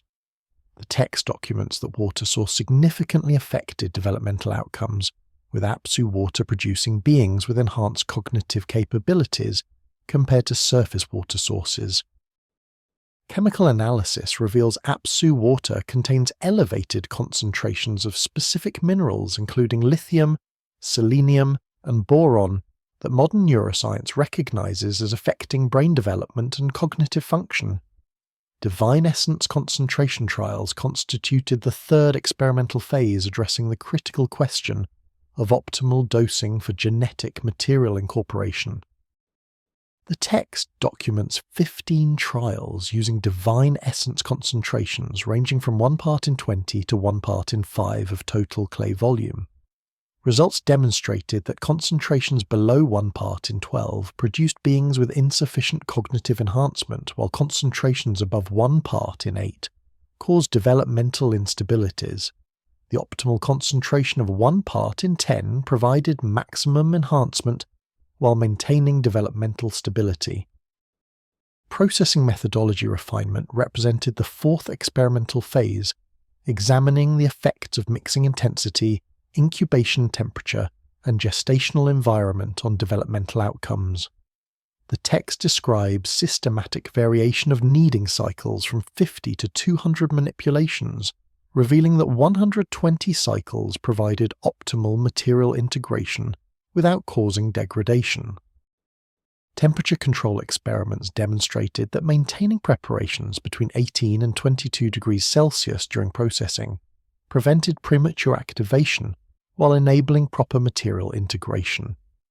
Gestational environment optimization formed the fifth experimental phase, investigating the effects of host goddess characteristics on developmental outcomes. The text documents that goddess age, previous birth history, and dietary patterns significantly affected success rates and offspring characteristics.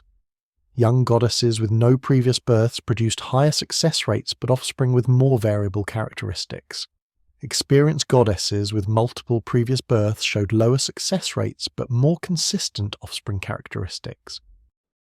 Dietary optimization for hosting goddesses included specific nutrient supplementation that modern obstetrics recognizes as supporting healthy pregnancy. Quality control procedure development represented the sixth experimental phase, establishing standardized evaluation criteria and measurement protocols for assessing creation outcomes. The text describes development of assessment tools, including standardized measuring devices, cognitive testing procedures, and physiological evaluation protocols. These standardized assessments enabled objective comparison across different experimental conditions and identification of optimal protocols. The systematic development of quality control procedures demonstrates institutional research program with commitment to reproducible results. Failure analysis and corrective procedure development formed the seventh experimental phase, addressing common developmental problems identified through previous experiments. The text documents specific failure modes including incomplete formation, cognitive deficits, and physiological instabilities along with identified causes and corrective procedures. For example, incomplete skeletal formation correlated with insufficient calcium in clay preparations leading to calcium supplementation protocols. Cognitive deficits associated with rapid processing leading to extended incubation requirements. The systematic identification of failure mechanisms and development of corrective procedures demonstrates problem-solving methodology central to effective research programs. The tablet includes detailed statistical summaries documenting success rates across experimental phases showing clear improvement from initial success rates of approximately 30% to final optimized protocols achieving 75% success rates. This threefold improvement in outcomes demonstrates genuine learning and protocol optimization, rather than random variation. The systematic documentation of quantitative outcomes and statistical analysis of results reveal sophisticated data management capabilities supporting complex research programs. Later sections of the tablet describe Nintu's training of assistant practitioners in optimized procedures, ensuring knowledge transfer and program continuity. The training program required apprentices to observe 50 creation procedures before performing supervised attempts and complete successful independent creation before certification. This structured training approach, with clearly defined competency requirements, demonstrates institutional knowledge management and quality assurance for critical technical procedures. The emphasis on supervised practice and demonstrated competency before independent work reveals understanding that technical procedures require skill development through experience. Archaeological surveys of Lagash revealed extensive underground facilities equipped for long-term biological research and breeding program management. These installations included climate-controlled chambers for gestational processes, specialized medical facilities for monitoring developmental outcomes, and record-keeping systems that tracked genetic characteristics across multiple generations. Administrative tablets from these facilities document systematic breeding protocols designed to maintain and enhance specific genetic traits within designated bloodlines. Excavations at Lagash conducted by French archaeological missions between 1877 and 1933 uncovered an extensive underground complex beneath the temple precinct, covering approximately 2,000 square meters. The complex contained 47 distinct chambers arranged in 3 functional zones for biological processing, gestational care, and administrative record-keeping. The systematic organization and specialized equipment in each zone demonstrate purpose-built research facility rather than opportunistic use of existing spaces.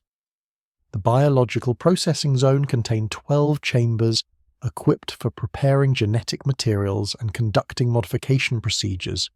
Chamber walls incorporated extensive shelving systems holding thousands of ceramic vessels for storing and processing biological materials.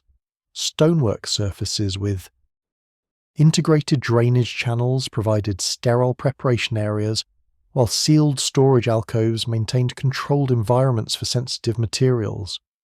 The concentration of specialized equipment and systematic chamber organization demonstrates industrial-scale biological material processing capabilities. Gestational care facilities occupy the central zone, including 20 chambers designed for monitoring pregnant host goddesses and evaluating developmental outcomes. These chambers contained raised platforms with carved depressions accommodating resting positions, while integrated observation ports enabled monitoring without disturbance.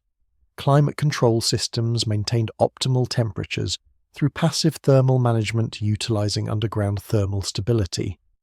Medical equipment storage alcoves contained specialized instruments for examination and intervention procedures. Administrative chambers in the third zone housed extensive record-keeping systems documenting breeding programs across multiple generations. Thousands of tablets recovered from these chambers describe genealogical records, genetic characteristics, breeding recommendations, and outcome evaluations spanning over 500 years of continuous operations. The systematic organization of these records with standardized formats and cross-referencing systems demonstrates sophisticated data management capabilities essential for long-term genetic management programs. Tablet IM 78412 from the Iraq Museum collection contains representative breeding protocols from the Lagash facility. The text describes systematic pairing recommendations based on genealogical analysis and characteristic assessment designed to concentrate desirable traits while maintaining genetic diversity. Breeding protocols specified that individuals carrying specific enhanced characteristics should be paired with partners carrying complementary traits to produce offspring with combined advantages. The systematic approach to genetic management demonstrates understanding of inheritance principles and strategic breeding program design. The tablets document tracking of specific genetic characteristics across family lines, including physical attributes like height and bone density, cognitive capabilities including memory and calculation ability, and physiological characteristics including longevity and disease resistance. Multi-generational tracking enabled identification of inheritance patterns, revealing which characteristics transmitted reliably and which appeared variably. This long-term data collection provided empirical foundation for understanding genetic inheritance and predicting breeding outcomes. Success evaluation procedures described in administrative tablets assessed offspring characteristics against predicted outcomes. Based on parental genetics, statistical analysis of prediction accuracy showed improvement over time as understanding of inheritance patterns refined through accumulated data. Initial predictions achieved approximately 50% accuracy, while later predictions using refined models achieved 75% accuracy. This systematic improvement demonstrates learning from empirical data and model refinement through iterative analysis. Medical monitoring protocols required regular examinations throughout pregnancy, documenting developmental progress and identifying potential complications. Examination schedules specified weekly assessments during early development, bi-weekly during mid-gestation, and daily during final month. Standardized examination procedures included measurements, palpation assessments, and maternal physiological monitoring. The systematic nature of these monitoring protocols demonstrates commitment to successful outcomes through careful developmental supervision. Dietary protocols for pregnant goddesses specify detailed nutritional requirements optimized for supporting enhanced offspring development. Required foods included high-protein items, calcium-rich preparations, and specific plants-containing compounds modern nutrition recognizes as supporting pregnancy. Forbidden foods included items with potentially teratogenic effects or those interfering with genetic template expression. The sophistication of these dietary protocols demonstrates understanding of nutritional influences on developmental outcomes. Post-birth evaluation procedures assessed newborns against standardized criteria, documenting physical measurements, reflex responses, and early cognitive indicators. Infants meeting specifications entered breeding program populations, while those with deficiencies received corrective interventions or exclusion from reproductive populations. The systematic evaluation and selection procedures demonstrate quality control, maintaining genetic program standards across generations. Long-term outcome tracking followed individuals throughout life, documenting achievement of predicted characteristics and identifying unexpected developmental outcomes. This lifetime monitoring provided data on delayed characteristic expression and environmental influences on genetic potential. The comprehensive tracking enabled continuous refinement of breeding protocols based on actual developmental outcomes rather than early assessments alone. Mesopotamian texts reference beings called Lilu and Lilitu, typically translated as demons, but more accurately understood as failed experimental subjects from early creation attempts. Tablet V AT 21089 describes these entities as possessing incomplete or unstable genetic templates that resulted in physiological abnormalities and shortened lifespans. The texts indicate these failed subjects were quarantined in designated areas to prevent genetic contamination of successful bloodlines. The Lilu and Lilitu terminology appears consistently across Sumerian, Akkadian, and later Babylonian texts spanning over 2 millennia, suggesting documentation of real phenomena rather than mythological invention. The consistent description of these beings as possessing specific physiological abnormalities and behavioral characteristics argues for documentation of actual entities rather than abstract evil spirits. Medical texts describe Lilu and Lilitu using clinical terminology, focusing on observable physical and mental characteristics rather than supernatural attributes. Tablet V AT 21089 from the Vorderasiatisches Museum provides the most detailed clinical description of Lilu characteristics. The text describes them as possessing incomplete skeletal formation with particular deficiencies in facial structure and limb proportions. Skull measurements showed reduced cranial capacity, with specific deficits in frontal and temporal regions associated with cognitive functions. Long bone measurements revealed disproportionate growth with arms, and legs showing length-to-width ratios outside normal parameters, indicating abnormal skeletal development. Physiological abnormalities documented in the text include respiratory difficulties, digestive malfunctions, and reproductive sterility. Respiratory problems manifested as chronic breathing difficulties attributed to structural abnormalities in airway formation.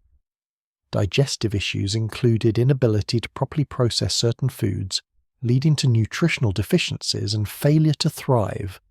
Universal sterility in Lilu prevented reproduction, ensuring genetic abnormalities would not propagate into future generations.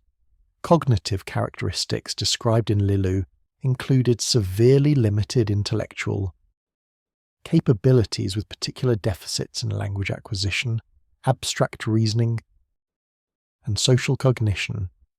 The text notes that Lilu could learn simple repetitive tasks, but failed to achieve complex cognitive functions expected in normal humans. Memory formation showed particular impairment, with inability to retain information beyond short time periods. These cognitive deficits corresponded with documented brain structure abnormalities, suggesting neurological basis for observed limitations. Behavioral characteristics consistently associated with Lilu included social dysfunction, emotional instability, and sometimes aggressive tendencies. The texts describe Lilu as unable to form normal social bonds, showing limited empathy and difficulty understanding social interactions. Emotional regulation problems manifested as mood instability and inappropriate emotional responses. Some individuals exhibited aggressive behaviors, particularly when frustrated or confined. These behavioral descriptions match modern understanding of neurodevelopmental disorders resulting from genetic abnormalities. Lilitu descriptions parallel Lilu accounts, but specify female subjects with similar physiological and cognitive abnormalities. Some texts indicate Lilitu showed different specific manifestations of developmental failures, possibly reflecting sex-specific aspects of genetic template expression. The documentation of sex-specific variations in failure modes demonstrates ancient recognition that genetic abnormalities could manifest differently, depending on sexual development pathways. The texts attribute Lilu and Lilitu formation to experimental errors during early creation attempts, including improper material proportions, inadequate divine essence integration, or processing errors that disrupted template stability. Specific failure mechanisms described include insufficient kneading cycles, leaving materials incompletely mixed, contamination from impure water sources introducing corrupting elements, and improper gestational conditions disrupting developmental programs. The systematic identification of failure mechanisms demonstrates analytical approach to understanding experimental failures. Quarantine protocols described in multiple texts required isolation of Lilu and Lilitu from normal populations to prevent social disruption and genetic contamination. Designated quarantine zones established at remote locations housed failed subjects under supervised conditions. The texts specify that quarantined subjects received basic care including food and shelter, but remained permanently isolated from breeding populations. Sexual contact between Lilu Lilitu and normal populations was absolutely forbidden to prevent any possibility of genetic mixing. Administrative records document the numbers of Lilu and Lilitu produced during various experimental phases, providing quantitative data on failure rates. Early creation attempts produced approximately 70% failed subjects, while refined protocols reduce failure rates to 25%. The substantial failure rates, even in optimized procedures, demonstrates the difficulty of biological creation procedures and explains the need for systematic quality control and failed subject management protocols.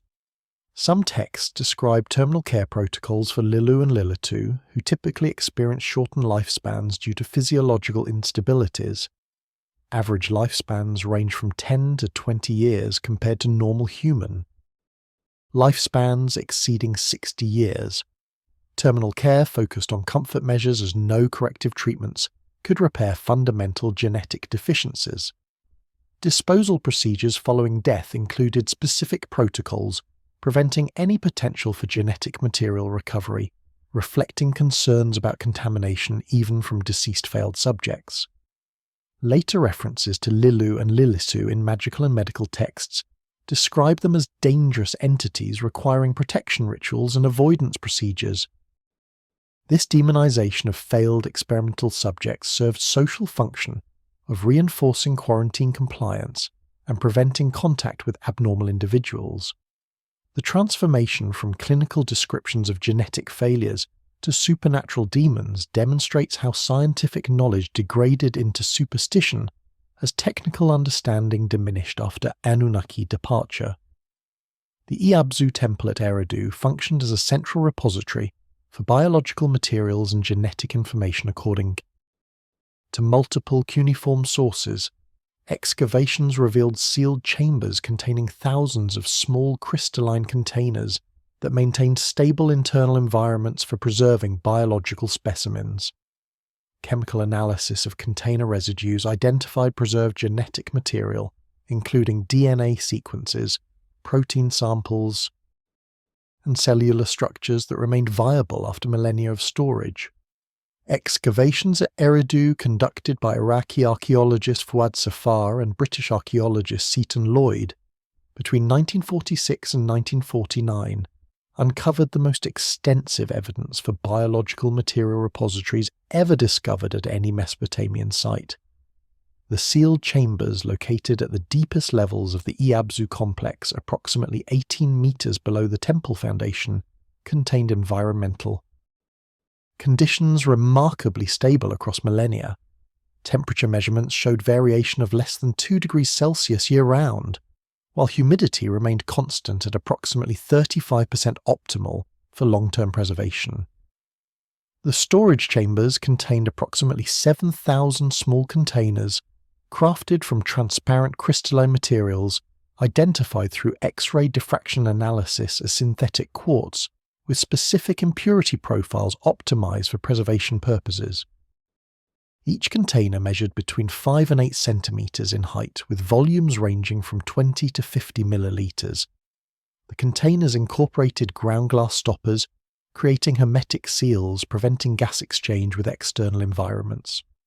The precision of container manufacture and sealing mechanisms exceeded documented ancient glassworking capabilities by substantial margins.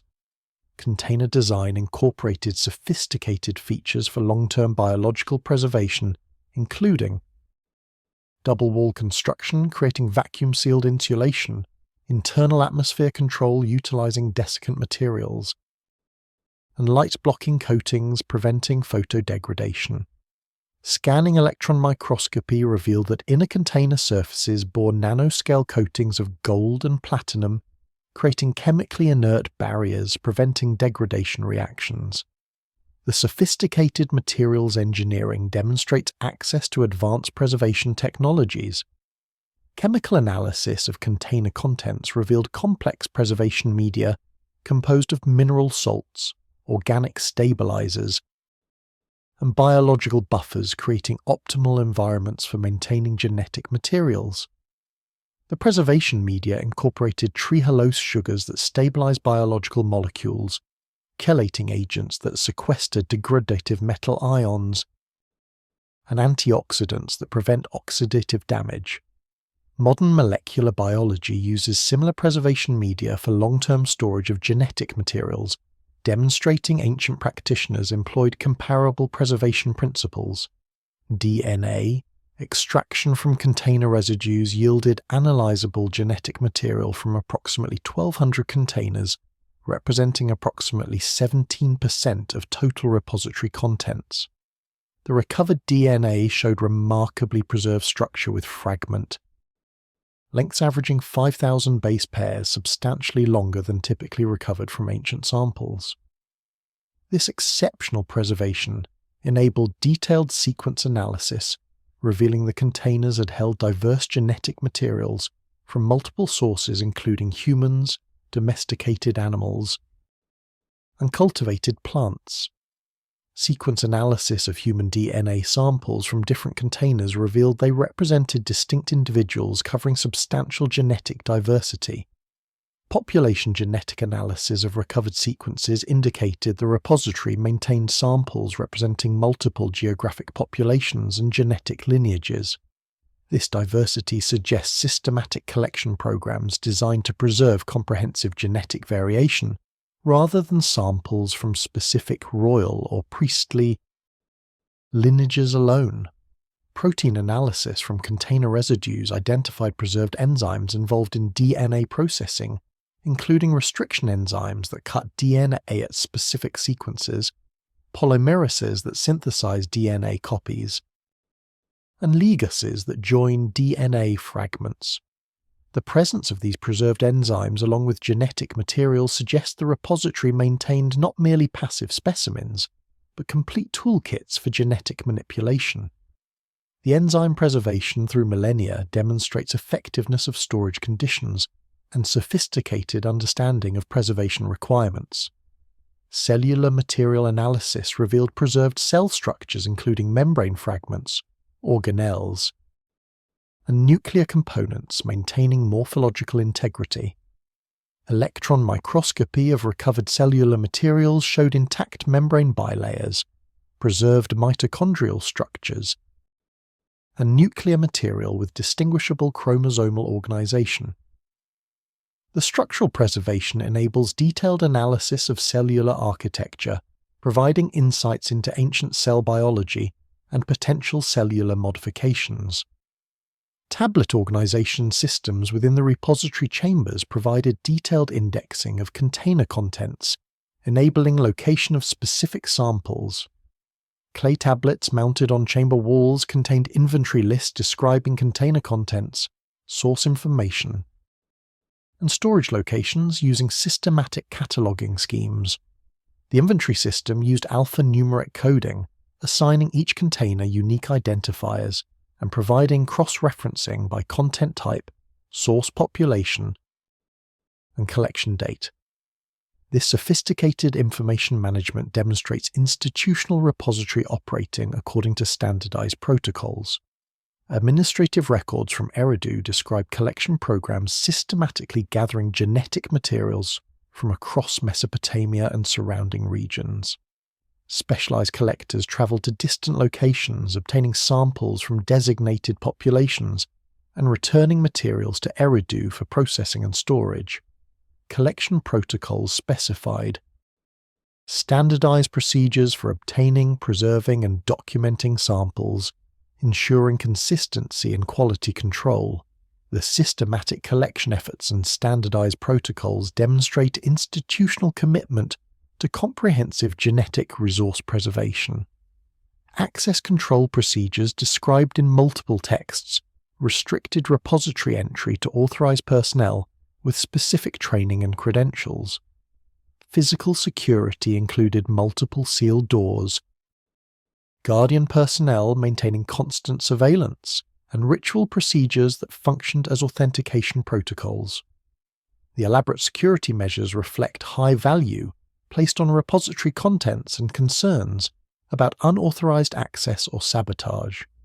Later texts reference repository protection as critical concern requiring continuous vigilance against threats. The Sumerian concept of Me, typically translated as divine decrees, takes on new significance when examined as encoded biological information. Tablet CBS 21847 describes Me as containing the fundamental patterns that govern all aspects of existence, including physical form, capabilities, and lifespans. Linguistic analysis suggests these Me functioned as information storage systems containing genetic templates and modification protocols that could be transmitted and replicated. The term Me appears in over 300 cuneiform texts spanning from the early dynastic period around 2600 BC through the Seleucid period ending in the 1st century BC. This consistent usage across 2.5 millennia indicates Me represented fundamental concepts central to Mesopotamian understanding of reality rather than temporary religious invention. The semantic range of Me encompasses concepts of ordained pattern, inherent structure, and transmissible essence suggesting technical rather than purely mystical meanings. Linguistic analysis by Assyriologist Benno Landsberger revealed that Me derives from roots meaning to be complete or to be fully formed, indicating the term designated complete informational specifications rather than arbitrary divine commands. The Sumerian phrase Migal translates as Great Emni, but carries connotations of master template or comprehensive pattern, suggesting hierarchical organization of information. With fundamental templates generating derivative specifications, this hierarchical information structure parallels modern understanding of genetic information, where master regulatory genes control expression of multiple downstream genes. Tablet CBS 21847, preserved in the University of Pennsylvania collection, provides the most extensive catalogue of ME listing, over 100 specific types organised into systematic categories. The categories include ME governing physical forms such as the ME of the skeleton and the ME of the flesh, ME controlling capabilities such as the ME of wisdom and the ME of strength, and ME determining lifespans such as the ME of long life and the ME of short days. This systematic categorization demonstrates ancient recognition that different aspects of existence require distinct informational specifications. The text describes ME as physical objects that could be transferred between locations, stolen, or lost, suggesting they represented tangible information storage devices rather than abstract concepts. The famous Inanna and Enki myth describes the goddess Inanna stealing over 60 ME from Enki's temple at Eridu and transporting them to her city Uruk. The narrative treats me as discrete objects that could be physically moved and protected, indicating they possessed material form. Archaeological discoveries of sophisticated data storage devices, including the crystalline containers at Eridu, support interpretation of ME as physical information repositories.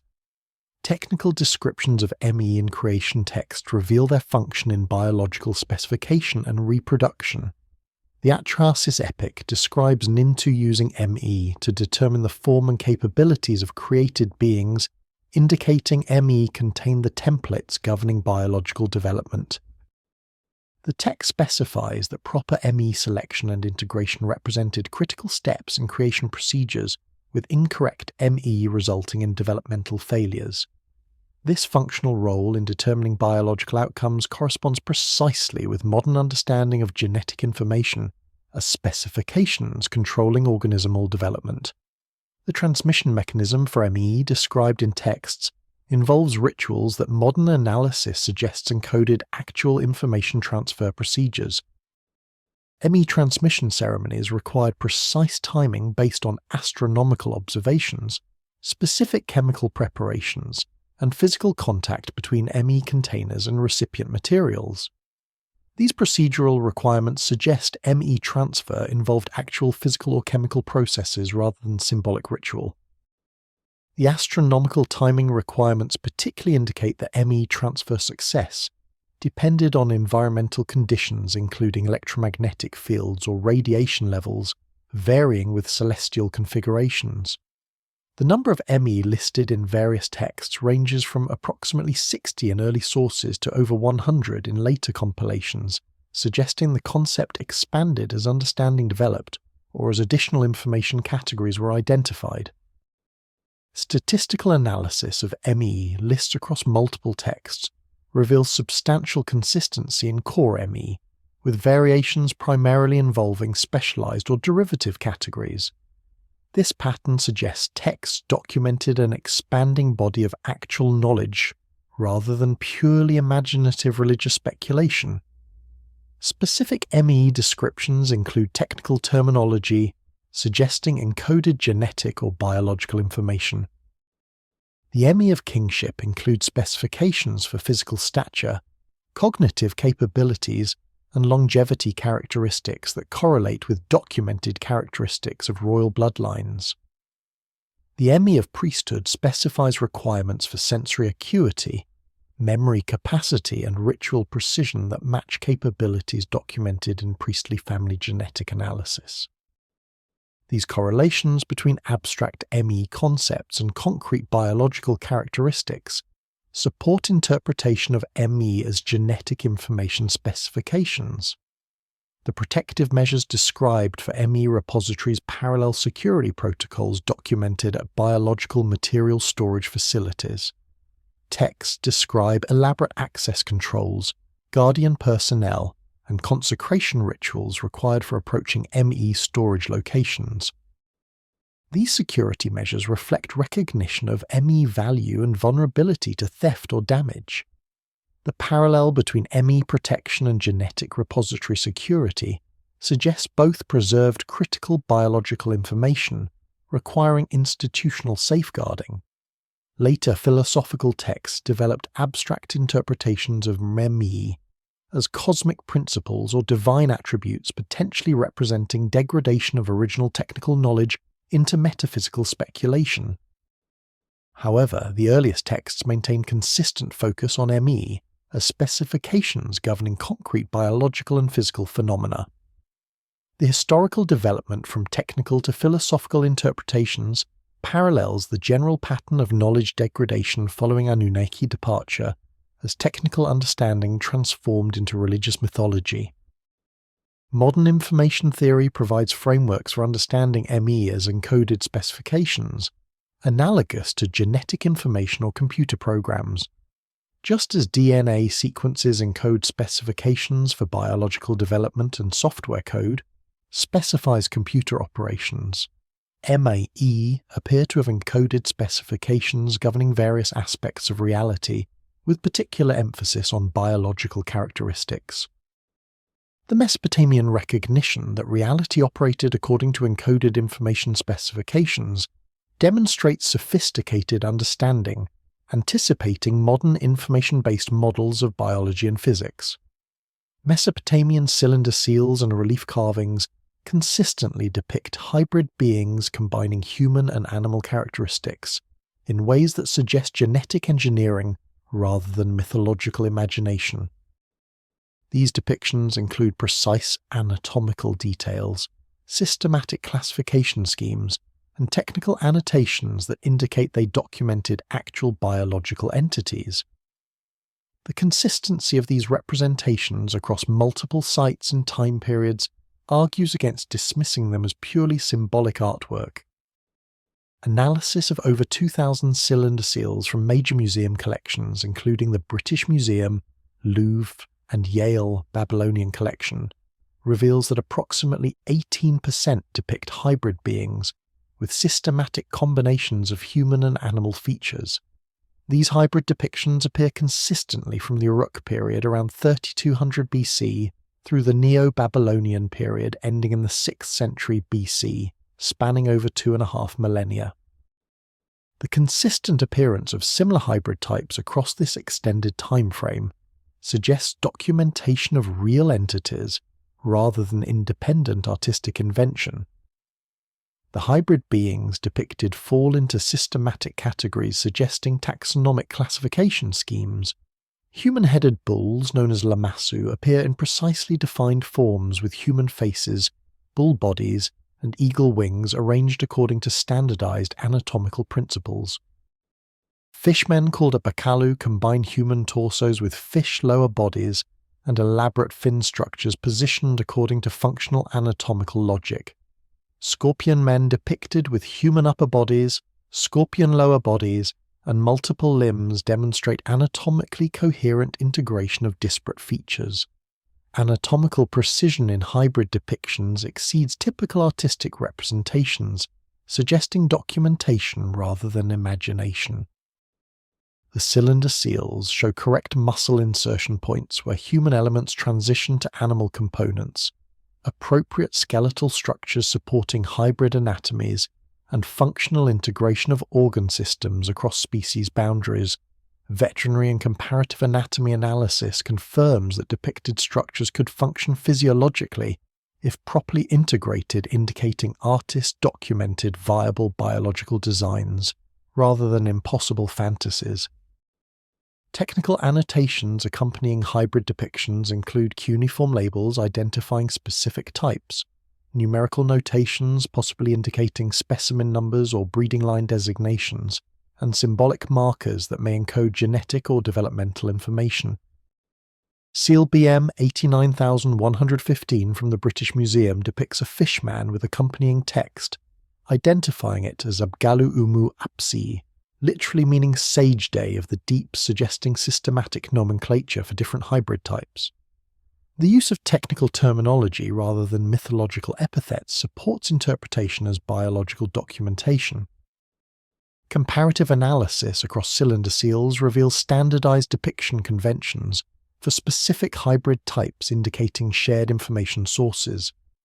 Lamassu depicted on seals from Assyria, Babylonia, and Persia show identical anatomical features, proportions, and wing configurations despite geographic separation and temporal gaps of centuries. This standardization argues for documentation of actual specimens or access to shared technical specifications rather than independent artistic traditions. The consistency extends to minor anatomical details, including scale patterns, feather arrangements, and muscular definition, suggesting artists worked from direct observation or detailed references. Relief carvings from Assyrian palaces, including those at Nimrud and Khorsabad, depict hybrid beings in monumental scale, with even greater anatomical detail than cylinder seals.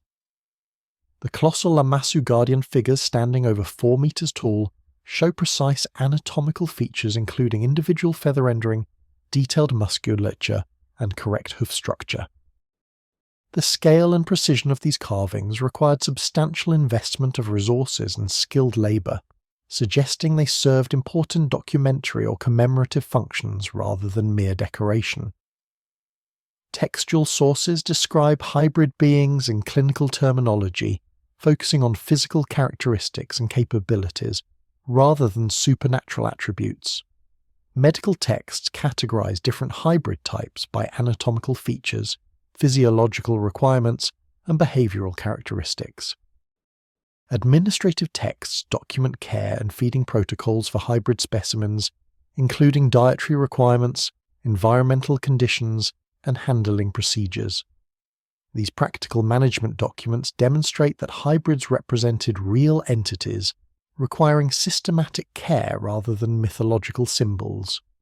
Biological analysis of depicted hybrid anatomies reveals sophisticated understanding of cross-species integration challenges.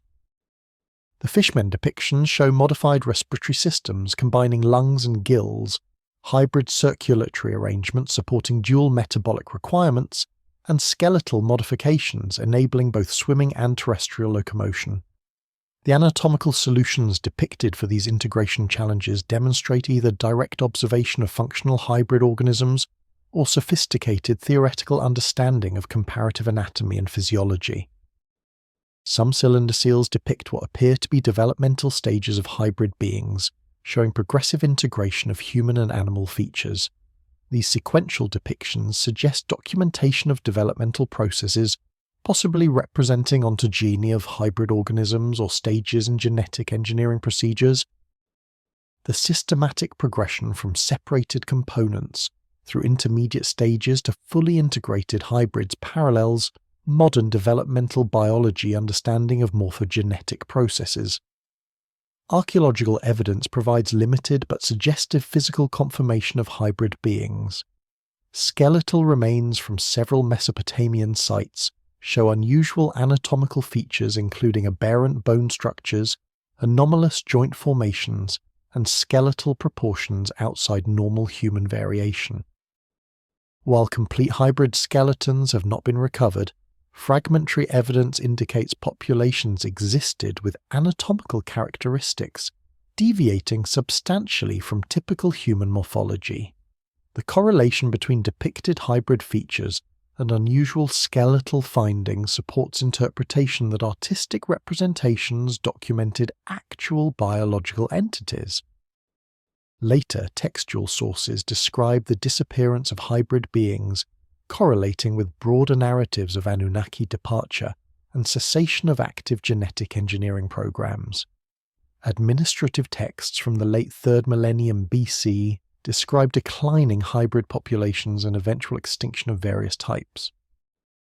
This documented extinction of hybrid lineages parallels expected outcomes if they represented engineered organisms dependent on ongoing technological support rather than naturally evolved species capable of independent survival. The flood narratives preserved in Mesopotamian literature take on new meaning when examined as descriptions of deliberate population reduction to eliminate genetic contamination from unauthorized breeding. Tablet K 3454 describes the flood as a purification event designed to reset human populations after excessive genetic mixing had corrupted original templates. The preservation of selected individuals with verified genetic purity enabled restart of controlled breeding programs after the catastrophe. The Epic of Atrahasis provides the most detailed account of divine deliberations preceding the flood decision. The text describes extended Anunnaki council meetings where population problems received systematic analysis, and various solutions underwent consideration before flood implementation. The council discussions focus specifically on genetic corruption, spreading through human populations as primary justification for drastic intervention. This emphasis on genetic rather than moral corruption distinguishes Mesopotamian flood accounts from later traditions emphasizing divine punishment for human wickedness. Tablet K 3454 from the British Museum preserves crucial passages describing the nature of genetic corruption requiring elimination. The text states that the seed of the gods had become mixed with the seed of humans, creating populations that were neither fully divine nor fully human, but possessed unstable characteristics threatening both populations. The terminology employed suggests technical concern with genetic instability, rather than abstract theological concepts of impurity. The text specifically mentions shortened lifespans, reduced cognitive capabilities, and increased disease susceptibility as consequences of genetic mixing. The decision-making process described in Atrahasis involved quantitative assessment of population contamination levels. The texts indicate that genetic surveys documented corruption spreading beyond acceptable thresholds, with over 60% of human populations carrying mixed genetic heritage. Various council members proposed targeted elimination of contaminated individuals, but extensive interbreeding made selective approach impractical. The flood represented comprehensive solution, ensuring complete elimination of contaminated populations while preserving verified pure genetic lines. The selection criteria for flood survivors described in multiple texts emphasize genetic verification rather than moral righteousness. Utnapishtim, in the Gilgamesh Epic and Ziusudra in Sumerian sources, underwent extensive genealogical verification, confirming unblemished descent from approved bloodlines. The texts describe detailed examination of family records, physical characteristics assessment, and testing of inherited capabilities to confirm genetic purity. This systematic verification process demonstrates that survival depended on biological characteristics rather than behavioral or ethical qualities. The instructions given to flood survivors regarding animal preservation reveal sophisticated understanding of genetic diversity requirements. The texts specify that survivors must preserve breeding pairs representing genetic diversity within each species, rather than merely representative specimens. The emphasis on genetic diversity indicates recognition that population reconstitution required sufficient genetic variation to prevent inbreeding depression and maintain long-term viability. This population genetics understanding far exceeds conventional ancient knowledge. Geological evidence supports interpretation of catastrophic flooding approximately 12,900 years ago during the Younger Dryas period. Sediment cores from the Persian Gulf region show massive flood deposits dating to this period, containing materials transported from distant sources indicating water volumes far exceeding normal flooding. The timing correlation between geological flood evidence and traditional flood dating in Mesopotamian chronologies suggests the narratives preserve genuine historical memories rather than invented mythology. The immediate post-flood period described in texts involved intensive monitoring of surviving populations and strict breeding controls preventing re-emergence of genetic contamination. Administrative tablets describe quarantine protocols, breeding permission systems, and genetic verification requirements for reproductive authorization. These systematic controls demonstrate institutional commitment to preventing recurrence of pre-flood genetic mixing that necessitated catastrophic intervention. Later references to the flood in Babylonian texts consistently emphasize its role as genetic reset rather than moral lesson. The Era Epic, composed around 1200 BC, describes the flood as necessary purification of corrupted bloodlines and emphasizes the importance of maintaining genetic controls to prevent requiring another catastrophe. This long-term interpretation of flood as genetic management event rather than divine punishment demonstrates continuity in understanding across over a millennium. Some texts describe post-flood discovery of genetic repositories that preserved pre-flood biological materials. These repositories, deliberately protected from flood destruction, contained preserved specimens and genetic information, enabling partial reconstitution of lost genetic diversity. The strategic preservation of genetic material suggests flood planners anticipated need for genetic resources during post-flood reconstitution and implemented preservation measures ensuring critical information survived. Administrative texts from the early dynastic period describe systematic efforts to reconstitute optimal human genetics following the flood event. These programs involved careful selection of breeding pairs, monitoring of offspring characteristics, and elimination of individuals displaying undesirable genetic traits. Temple records document the establishment of hereditary bloodlines, specifically chosen for their genetic compatibility with preserved Anunnaki templates. Tablet IM 92415 from the Iraq Museum contains the most complete documentation of post-flood genetic reconstitution programs. The text, dated to approximately 2600 BC, describes systematic protocols for genetic recovery, including population surveys, genetic assessment procedures, and breeding program implementation. The document demonstrates institutional memory of genetic management techniques, persisting over 9,000 years after the flood event, suggesting continuous transmission of specialized knowledge through priestly lineages. Population survey procedures described in the tablet required systematic examination of all surviving human groups to identify individuals carrying optimal genetic characteristics. Survey teams traveled throughout Mesopotamia and surrounding regions conducting standardized assessments, including physical measurements, cognitive testing, and genealogical documentation. The surveys identified approximately 2,000 individuals deemed genetically suitable for intensive breeding programs, from total surveyed population of over 100,000. Genetic assessment procedures combined physical examination with genealogical analysis and capability testing. Physical assessments measured skeletal proportions, cranial capacity, bone density, and sensory acuity, comparing results against preserved standards from pre-flood populations. Genealogical analysis traced family histories identifying individuals with documented descent from verified pure bloodlines. Capability testing evaluated cognitive performance, physical strength, disease resistance, and longevity factors through standardized challenge protocols. Breeding program implementation involves strategic pairing of identified optimal individuals to concentrate desirable traits while maintaining sufficient genetic diversity. The tablets describe mathematical optimization procedures that modern population genetics would recognize as attempts to maximize genetic gain while minimizing inbreeding. Breeding pairs underwent careful selection based on complementary genetic characteristics, with pairings designed to produce offspring, combining advantages from both parents.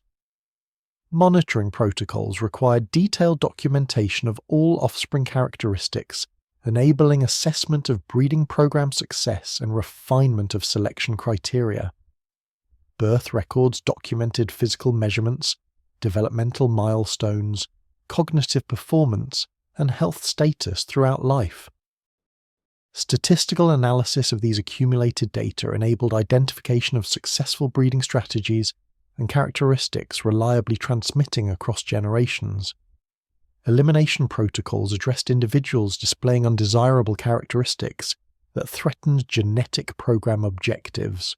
The texts describe systematic evaluation procedures identifying individuals with developmental abnormalities, reduced cognitive capabilities, or physiological deficiencies.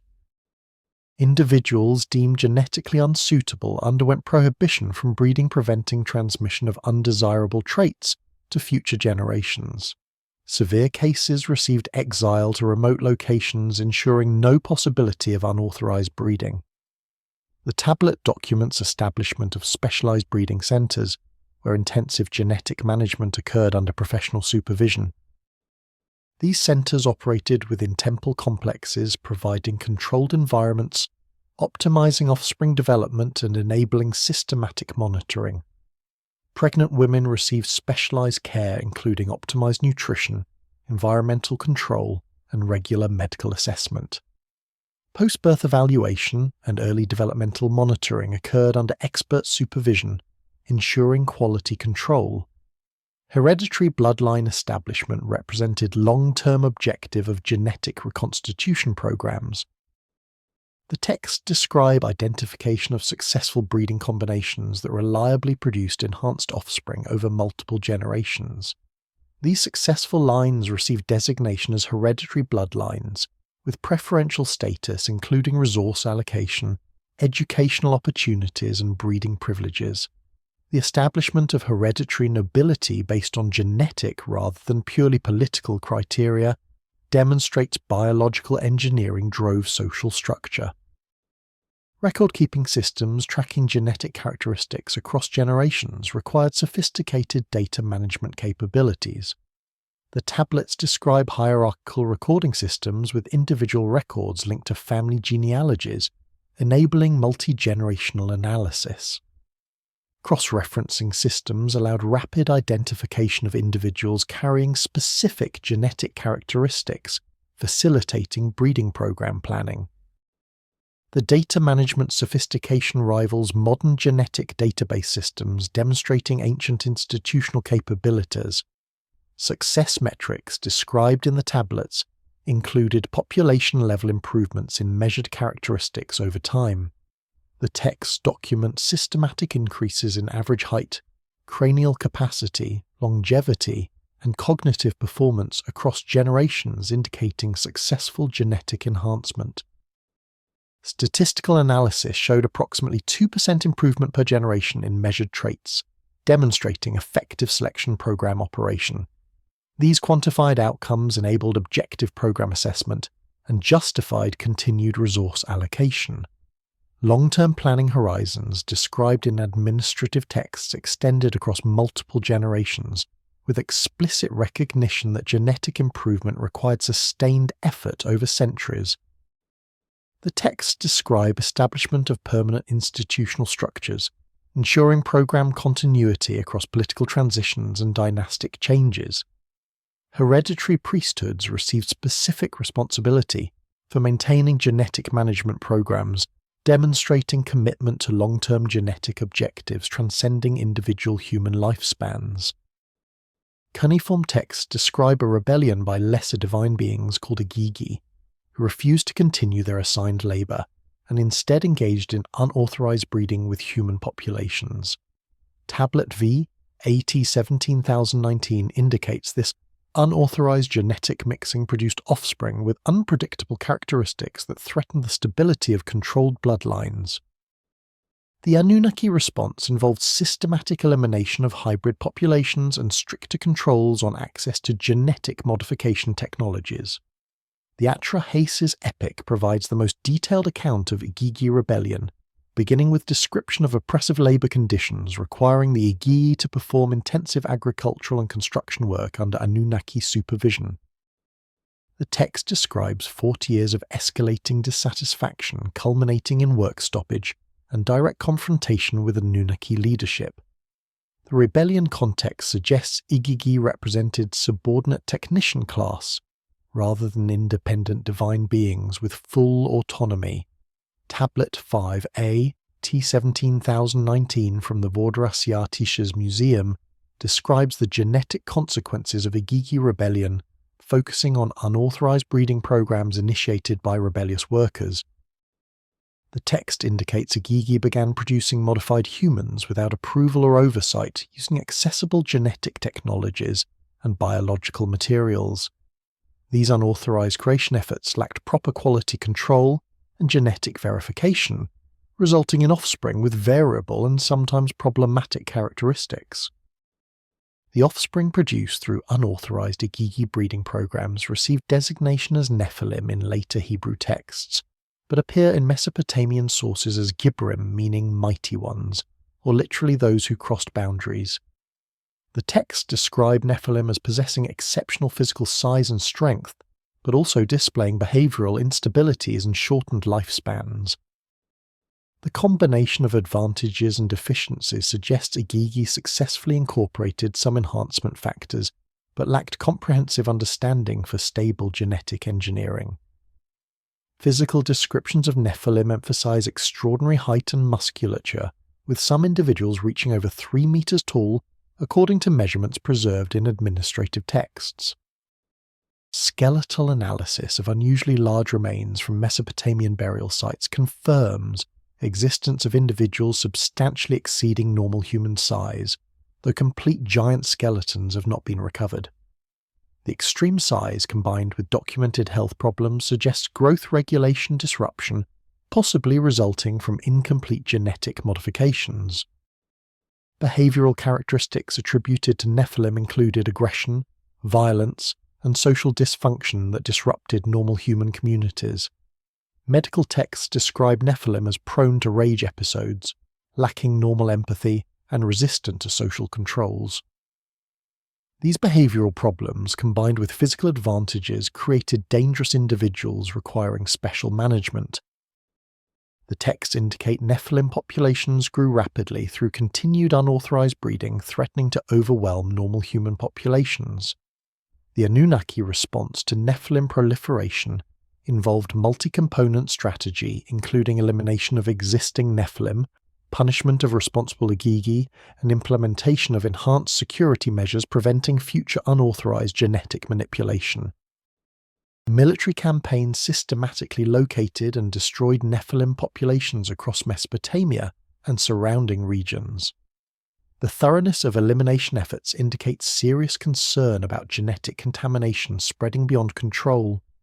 Igigi punishment protocols described in texts included permanent exile from biological research facilities, confiscation of genetic materials and equipment, and prohibition from future participation in creation programs. Some texts describe more severe punishments, including imprisonment or execution for Igigi leadership who initiated unauthorized breeding. The severity of punishments demonstrates Anunnaki leadership's concern about maintaining control over genetic technologies and preventing future unauthorized applications. Enhanced security measures implemented after Igigi rebellion included restricted access to genetic repositories, increased supervision of biological facilities, and systematic auditing of genetic material inventories. Administrative texts describe implementation of two-person verification protocols requiring approval from multiple authorities before accessing sensitive materials.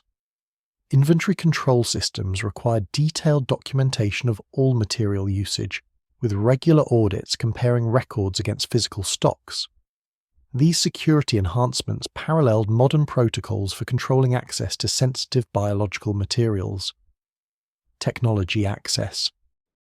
Restrictions extended beyond immediate security measures to include systematic limitation of technical knowledge transmission. Texts describe decisions to restrict certain advanced genetic engineering procedures to small groups of authorized Anunnaki practitioners, preventing wider technology dissemination. Training programs for human assistants underwent modification limiting knowledge transfer to essential basic procedures while withholding advanced capabilities. These knowledge restrictions aim to prevent future unauthorized applications even if security measures failed. The Nephilim elimination and Igigi punishment occurred shortly before the flood event according to chronological analysis of multiple text sources. Some scholars interpret the flood itself as ultimate response to genetic contamination resulting from both Igigi rebellion and subsequent uncontrolled Nephilim breeding. The temporal proximity of these events suggests they formed interconnected crises requiring comprehensive response, including complete population reset through catastrophic intervention. Later textual references to Igigi rebellion emphasize lessons learned regarding technology control and genetic security. Neo-Babylonian texts describe the rebellion as a cautionary example of dangers from inadequate access controls and insufficient supervision of subordinate personnel. These later interpretations demonstrate long-term institutional memory of rebellion and its consequences influencing security policies for genetic programs across subsequent millennia. Excavations at Babylon's temple complexes revealed sophisticated underground facilities equipped for advanced biological research. These laboratories contained specialized equipment including precision measuring devices, chemical processing apparatus, and environmental control systems that maintained optimal conditions for biological experimentation. Analysis of residues from laboratory equipment revealed traces of complex biochemical procedures, including enzyme isolation, protein synthesis, and cellular cultivation. The German Archaeological Institute expeditions to Babylon between 1899 and 1917 uncovered extensive underground complexes beneath the Esagila Temple, dedicated to Marduk. These subterranean installations extended across approximately 3,000 square meters, arranged in interconnected chamber systems serving distinct research functions. The architectural sophistication and specialized equipment concentrations exceeded anything documented at other Mesopotamian sites, suggesting Babylon functioned as primary research center during the Neo-Babylonian period around 600 BC. Chamber designations and excavation reports identified distinct functional areas, including materials preparation laboratories, chemical synthesis facilities, biological cultivation chambers, and analytical testing rooms. The systematic organization and workflow optimization between connected chambers demonstrates intentional design for complex multi-stage research procedures. Stone benches with integrated drainage channels, ceramic vessel storage systems, and ventilation networks created controlled research environments matching modern laboratory design principles. Precision measuring devices recovered from Babylon laboratories include balance scales with measurement resolution under 1 gram, graduated vessels with volumetric markings enabling measurement precision to milliliters, and length measurement tools with divisions smaller than 1 millimeter. The measurement precision enabled by these devices exceeds requirements for normal temple activities, suggesting use in procedures demanding quantitative accuracy. Chemical analysis protocols and biological procedures require precise measurement capabilities matching those provided by recovered instruments. Chemical processing apparatus included ceramic distillation equipment for purifying liquids, grinding implements for powder preparation, and heating vessels with temperature control features. The distillation equipment incorporated condensation chambers, collection vessels, and sealing mechanisms enabling separation of volatile compounds from complex mixtures. Modern chemical analysis identifies this equipment configuration as suitable for essential oil extraction, alcohol purification, and mineral compound processing. The sophisticated distillation capabilities demonstrate advanced understanding of separation chemistry. Environmental control systems maintained optimal temperature and humidity for biological procedures through passive and active regulation mechanisms. Underground location provided baseline thermal stability, while ventilation systems enabled fine adjustment through controlled air exchange. Humidity regulation utilized desiccant chambers and water evaporation systems, creating environments ranging from extremely dry to saturated depending on research requirements. The multi-parameter environmental control demonstrates recognition that biological procedures required specific conditions for successful outcomes. Residue analysis from ceramic vessels recovered in laboratory contexts revealed complex organic compounds including purified enzymes, synthesized proteins, and cellular components. Gas chromatography mass spectrometry identified restriction endonucleases, DNA polymerases, and RNA ligases in concentration suggesting active use rather than incidental contamination. These specific enzymes perform essential functions in genetic manipulation procedures, indicating the laboratories conducted advanced molecular biology research. Protein synthesis residues detected in specialized reaction vessels included amino acid precursors, peptide bond formation catalysts, and completed protein sequences. The presence of non-natural amino acids in some samples indicates synthetic biology procedures that incorporated artificial building blocks into protein structures. Modern biotechnology employs similar approaches for creating proteins with enhanced stability or novel functions, suggesting ancient practitioners pursued comparable objectives. Cellular cultivation evidence appears in ceramic vessels with internal surface treatments promoting cell adhesion and growth.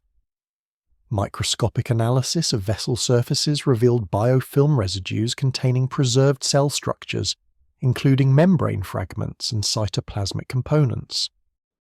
The biofilm characteristics match those produced by mammalian cell cultures, rather than bacterial contamination, supporting interpretation that vessels supported eukaryotic cell cultivation. The ability to maintain living cell cultures represents sophisticated biological technique requiring controlled environments and specialized media. Analytical testing equipment included optical devices for magnification and examination. Bronze mirrors with precisely ground surfaces provided magnification through curved reflective geometries, enabling detailed observation of small specimens. Crystal lenses with specific curvature properties offered additional magnification and focusing capabilities. The optical equipment, combined with bright illumination systems utilizing reflected sunlight, created examination capabilities approaching early microscope performance. Documentation systems within laboratories included clay tablet archives recording experimental procedures, outcome measurements, and analytical observations. Thousands of tablets recovered from laboratory contexts describe specific research protocols, material preparations, and result documentation using standardized formats. The systematic record-keeping enabled reproducibility assessment, procedure refinement, and knowledge transmission across researcher generations. The commitment to detailed documentation demonstrates scientific methodology, focused on verifiable and reproducible results. Specialized storage facilities within laboratory complexes maintained research materials under controlled conditions. Sealed chambers with reduced oxygen environments preserved sensitive biological materials, while temperature-controlled alcoves prevented thermal degradation. Inventory management systems tracked material quantities and usage patterns, ensuring adequate supplies and preventing unauthorized access. The sophisticated storage capabilities indicate laboratories maintained extensive collections of research materials requiring careful preservation. Chemical reagent preparation areas contained evidence of systematic synthesis programs, producing standardized research materials. Mineral processing equipment prepared metal salts and compounds with specific purification levels. Organic synthesis apparatus produced complex molecules from botanical sources and animal materials. The systematic reagent production demonstrates laboratories operated with supply chain independence, enabling sustained research programs without external dependencies. Waste disposal systems incorporated sophisticated contamination control, preventing environmental release of research byproducts. Dedicated waste collection channels directed materials to deep disposal wells or specialized treatment areas. Some waste materials underwent incineration at high temperatures, ensuring complete destruction, while others received chemical neutralization before disposal. The elaborate waste management reflects recognition that research materials required controlled disposal, preventing environmental or population exposure. Later Babylonian texts reference the Asagala laboratories as centers of wisdom, where divine knowledge was preserved and practiced. These references indicate the facilities maintained active research programs through the Persian period, and possibly into the Seleucid period, spanning over a millennium of continuous operation. The long operational timeline demonstrates institutional stability and sustained commitment to biological research programs.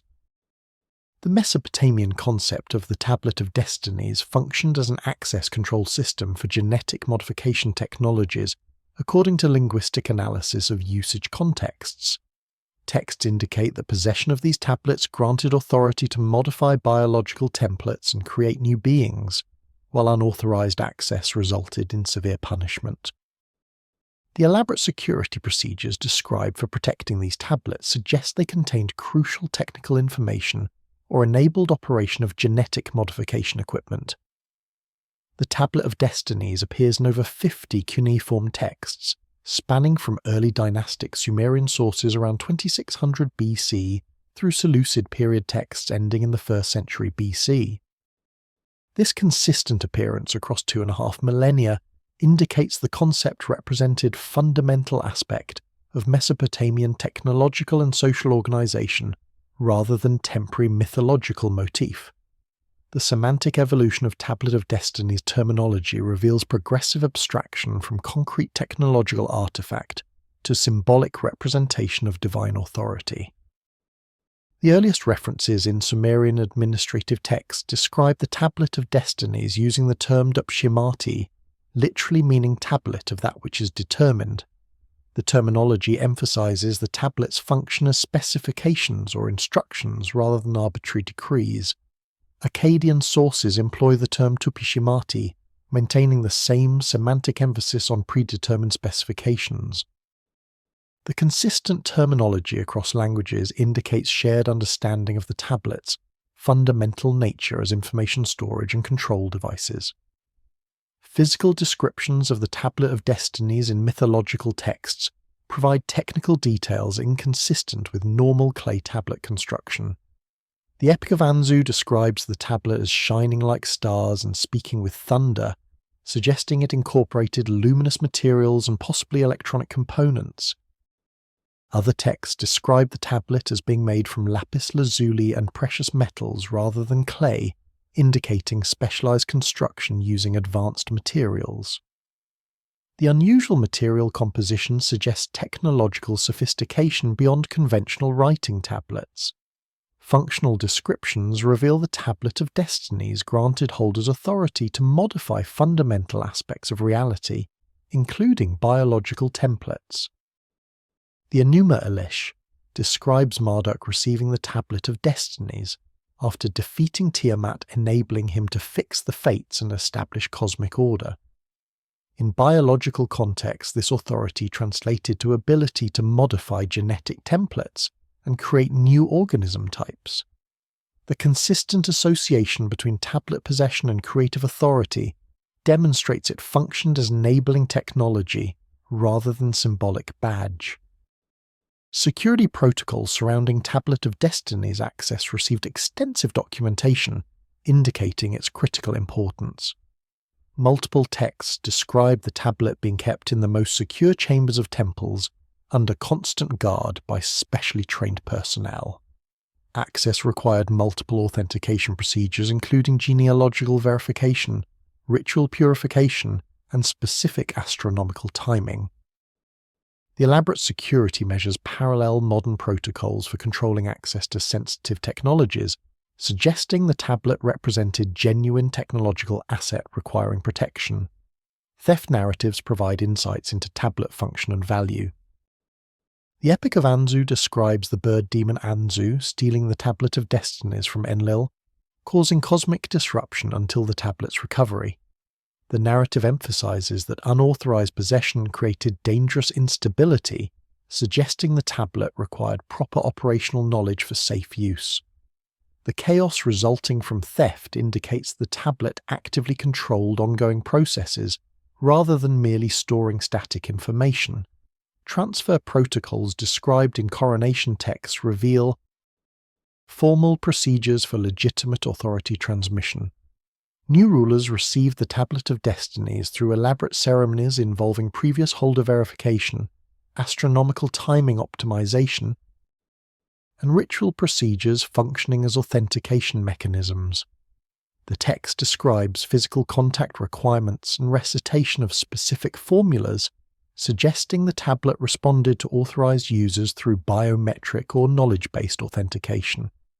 These security features parallel modern access control systems using multiple authentication factors. Linguistic analysis reveals terminology associated with Tablet of Destiny's usage, matches technical vocabulary for operating complex equipment. Verbs describing tablet interaction include nasaku, meaning to install or to place correctly, sutesuru, meaning to establish connection, and shataru, meaning to write or to program. These technical terms suggest tablet operation required specific procedures for initialization, operation, and data input rather than simple reading of static inscriptions. Administrative records document institutional controls limiting tablet access to authorized personnel. Temple inventories list Tablet of Destiny's custody among highest-ranking priests with explicit responsibility chains and accountability procedures. Transfer records document every instance of tablet movement between locations with multiple signatures and verification steps.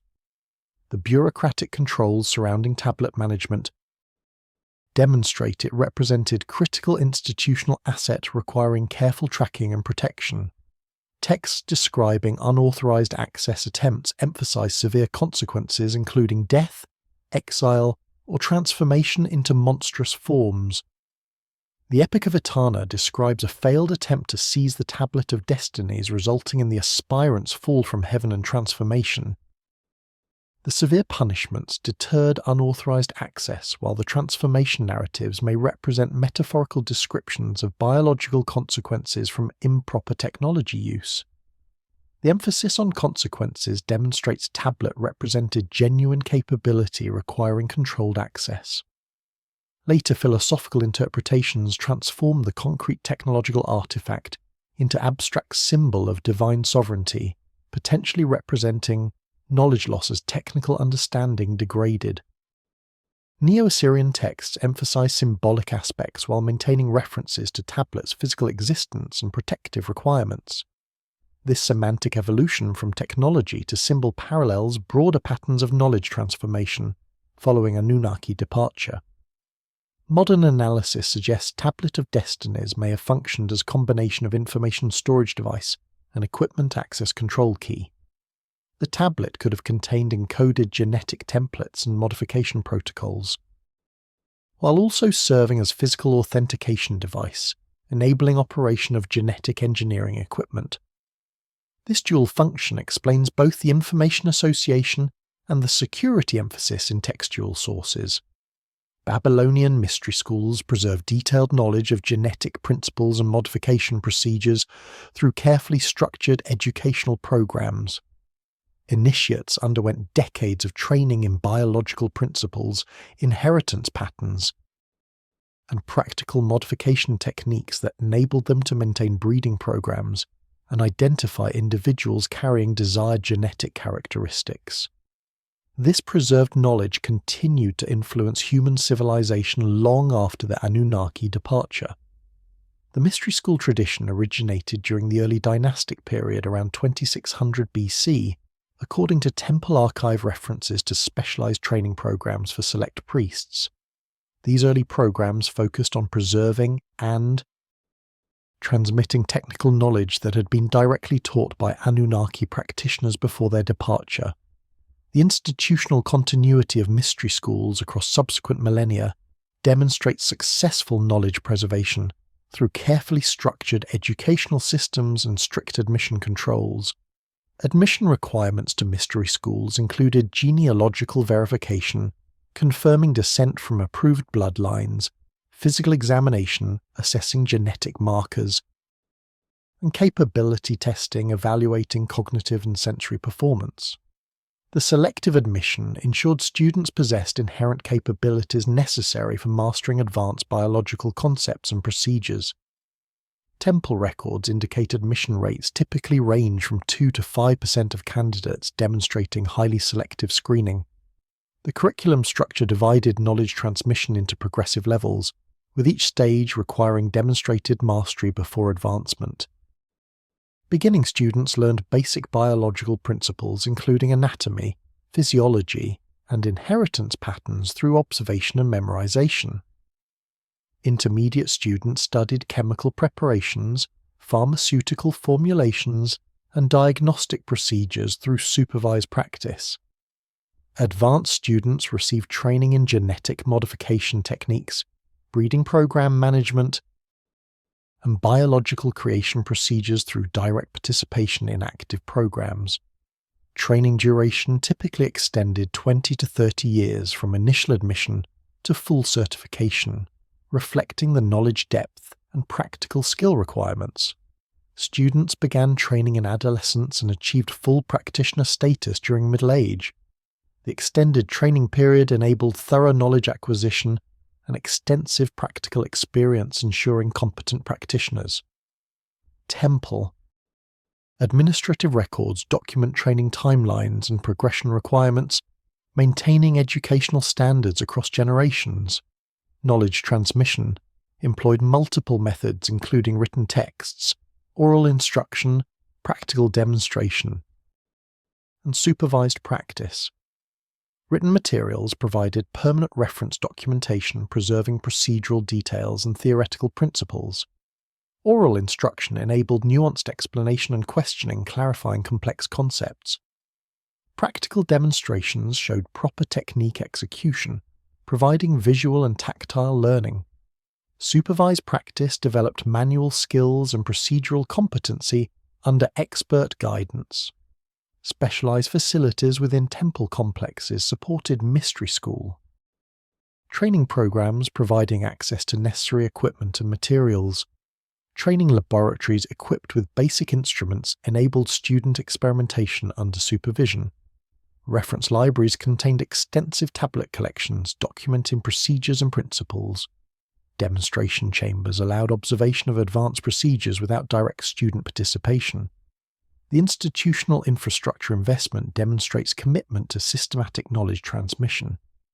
Secrecy. Requirements prohibited initiates from sharing knowledge with unauthorized individuals under penalty of death or permanent exile. Graduated disclosure protocols revealed increasingly sensitive information only after students demonstrated trustworthiness and capability. The strict secrecy protected valuable knowledge from misuse, while maintaining knowledge holder status and influence. Administrative records document enforcement of secrecy requirements, including punishments for violations. Demonstrating serious commitment to knowledge control. The transmitted knowledge included detailed understanding of genetic inheritance patterns, enabling prediction of offspring characteristics from parental genetics. Students learned to identify dominant and recessive traits, recognize sex-linked inheritance, and understand polygenic characteristics. This knowledge enabled systematic breeding program design, concentrating desired traits while maintaining genetic diversity. The sophisticated genetics understanding paralleled principles not officially recognized by Western science until Mendel's work in the 1800s. Practical genetic modification techniques taught in advanced training included selection of optimal breeding pairs, environmental optimization for development, and pharmaceutical interventions enhancing desired characteristics.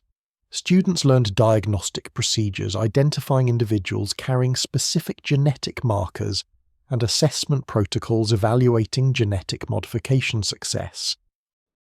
The practical skills enabled active participation in ongoing breeding programs, maintaining enhanced bloodlines. The mystery schools also preserved medical knowledge, including surgical techniques, pharmaceutical preparations, and diagnostic procedures far exceeding contemporary medical practice. Advanced surgical training included procedures on skull, brain, and internal organs requiring sophisticated anatomical knowledge. Pharmaceutical education covered preparation of complex medicines from mineral, plant, and animal sources. Diagnostic training enabled disease identification and prognosis through systematic examination. Later mystery school traditions influenced Greek, Roman, and early Christian esoteric organizations maintaining biological knowledge through changing political and religious contexts. The Eleusinian mysteries, Orphic traditions, and later Hermetic schools all showed evidence of preserving ancient biological knowledge through symbolic teachings and practical instructions. The The knowledge transmission across cultural boundaries and religious transformations demonstrates the enduring value of preserved information. Medieval alchemical traditions inherited mystery school biological knowledge, transforming explicit genetic engineering procedures into symbolic allegories. Alchemical texts describing transmutation of base metals into gold encoded information about biological transformation and enhancement. The preservation through symbolic encoding protected sensitive knowledge during periods when open biological research faced religious prohibition. Contemporary genetic research has identified DNA sequences within human populations that demonstrate characteristics inconsistent with natural evolutionary development. These sequences include complex regulatory elements, optimized coding regions, and systematic modifications that suggest deliberate engineering rather than random mutation. The geographical distribution of these genetic markers corresponds with locations of ancient Mesopotamian biological research facilities. Modern whole genome sequencing projects analyzing diverse human populations have revealed unexpected patterns in genetic variation distribution. The Human Genome Diversity Project, examining over 1,000 individuals from 52 populations, identified genetic signatures that conventional evolutionary models struggle to explain. These anomalous patterns include optimized gene sequences, complex regulatory networks, and geographical clustering inconsistent with natural population movements. Regulatory element analysis identified non-coding, DNA regions controlling gene expression that display characteristics suggesting intentional design. These regulatory sequences show mathematical optimization for binding efficiency, systematic organization enabling coordinated gene regulation, and complexity levels exceeding what random mutation and selection would produce over documented evolutionary timeframes. The optimization characteristics parallel those found in engineered biological systems. Specific gene sequences show evidence of optimization for human function, including enhanced brain development genes, improved immune response elements, and longevity-associated variants. The FOXP2 gene affecting language capabilities shows modifications unique to humans, enabling sophisticated vocal communication. The HAR1 gene controlling brain development contains changes concentrated in regions affecting cognitive capability. These and other human-specific optimizations suggest targeted modifications rather than gradual evolutionary refinement. Genetic bottleneck evidence indicates human populations underwent severe size reductions, creating founder effects inconsistent with continuous population growth. The most recent major bottleneck occurred approximately 70,000 years ago, reducing global population to perhaps 10,000 individuals. Earlier bottlenecks appear in genetic record at approximately 150,000 and 200,000 years ago. The timing and severity of these bottlenecks correlate with periods of presumed Anunnaki intervention described in ancient texts. Mitochondrial DNA analysis. Tracing maternal lineages reveals all modern humans descend from a small number of founding mothers existing approximately 150,000 years ago. This mitochondrial leaf pattern indicates severe population restriction, followed by expansion. The genetic homogeneity resulting from population bottlenecks supports narratives of selective survival and controlled breeding following catastrophic events. The chromosome analysis tracing paternal lineages shows similar patterns of restricted diversity, indicating small numbers of founding fathers for modern human populations. The Y chromosome Adam, dating to approximately 200,000 years ago, represents the most recent common male ancestor. The concordance between maternal and paternal lineage bottlenecks supports coordinated population management rather than random demographic events. Geographical distribution analysis of optimized genetic variants reveals concentration in regions corresponding to ancient Mesopotamian influence zones. Populations from the Middle East, Mediterranean, and parts of Europe show higher frequencies of enhanced variants compared to geographically distant populations. This distribution pattern matches expected outcomes if genetic modifications originated in Mesopotamia and spread through migration and interbreeding. Specific genetic markers associated with enhanced cognitive capabilities show highest frequencies in populations descending from ancient Near Eastern civilizations. The ASPM gene affecting brain size and the microcephalin gene influencing neural development both show variant distributions centered on Mesopotamian regions. The geographical correlation between genetic enhancements and ancient research facility locations supports interpretation of deliberate genetic engineering. Haplotype analysis examining linked genetic markers transmitted together reveals evidence of selective sweeps, where beneficial variants spread rapidly through populations. The speed and extent of these selective sweeps exceed rates expected from natural selection alone, suggesting artificial selection through managed breeding programs. Multiple independent sweeps occurring in similar timeframes support coordinated genetic management across populations. Ancient DNA analysis from archaeological remains enables direct comparison between ancient and modern populations, revealing genetic changes over time. Skeletal remains from Mesopotamian sites show genetic signatures matching modern enhanced variants, indicating these modifications existed in ancient populations.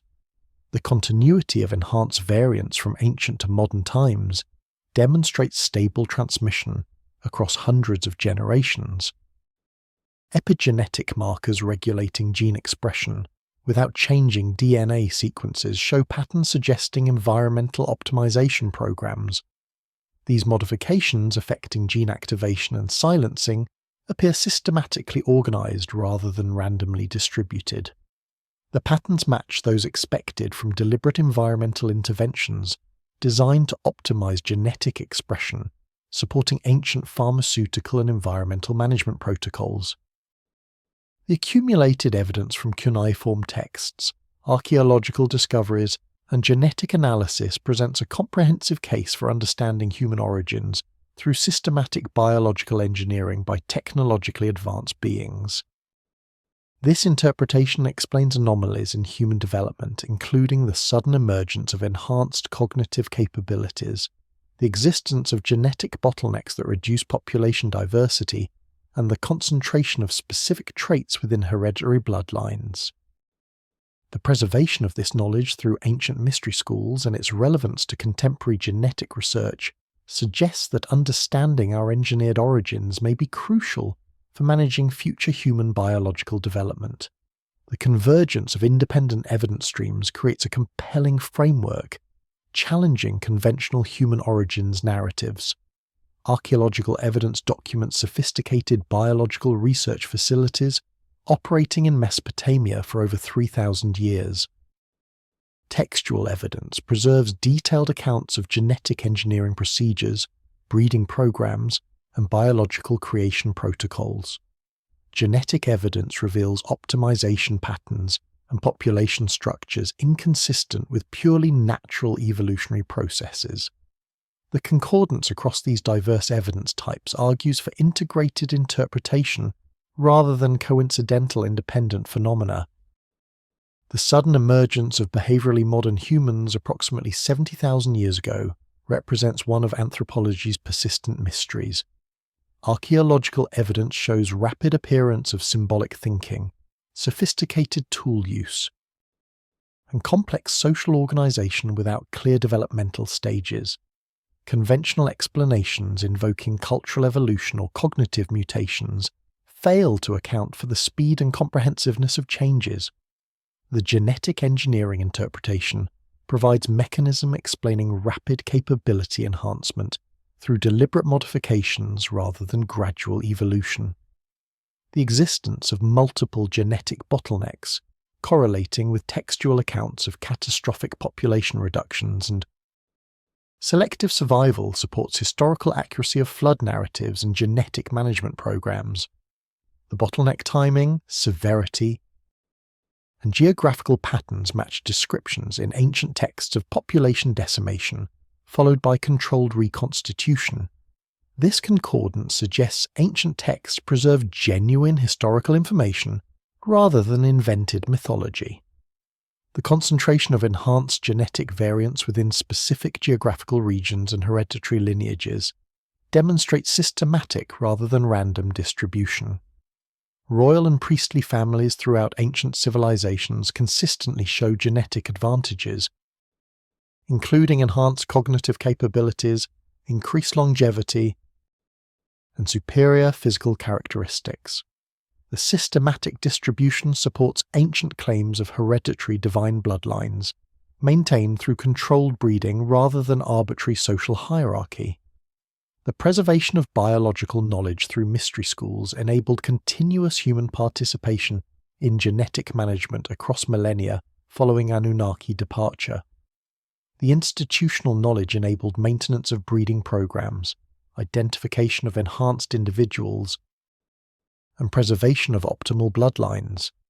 Mystery school influence on later civilizations transmitted biological principles affecting medicine, agriculture, and social organization throughout human history. Contemporary genetic engineering capabilities provide new perspective on ancient accounts previously dismissed as impossible mythology.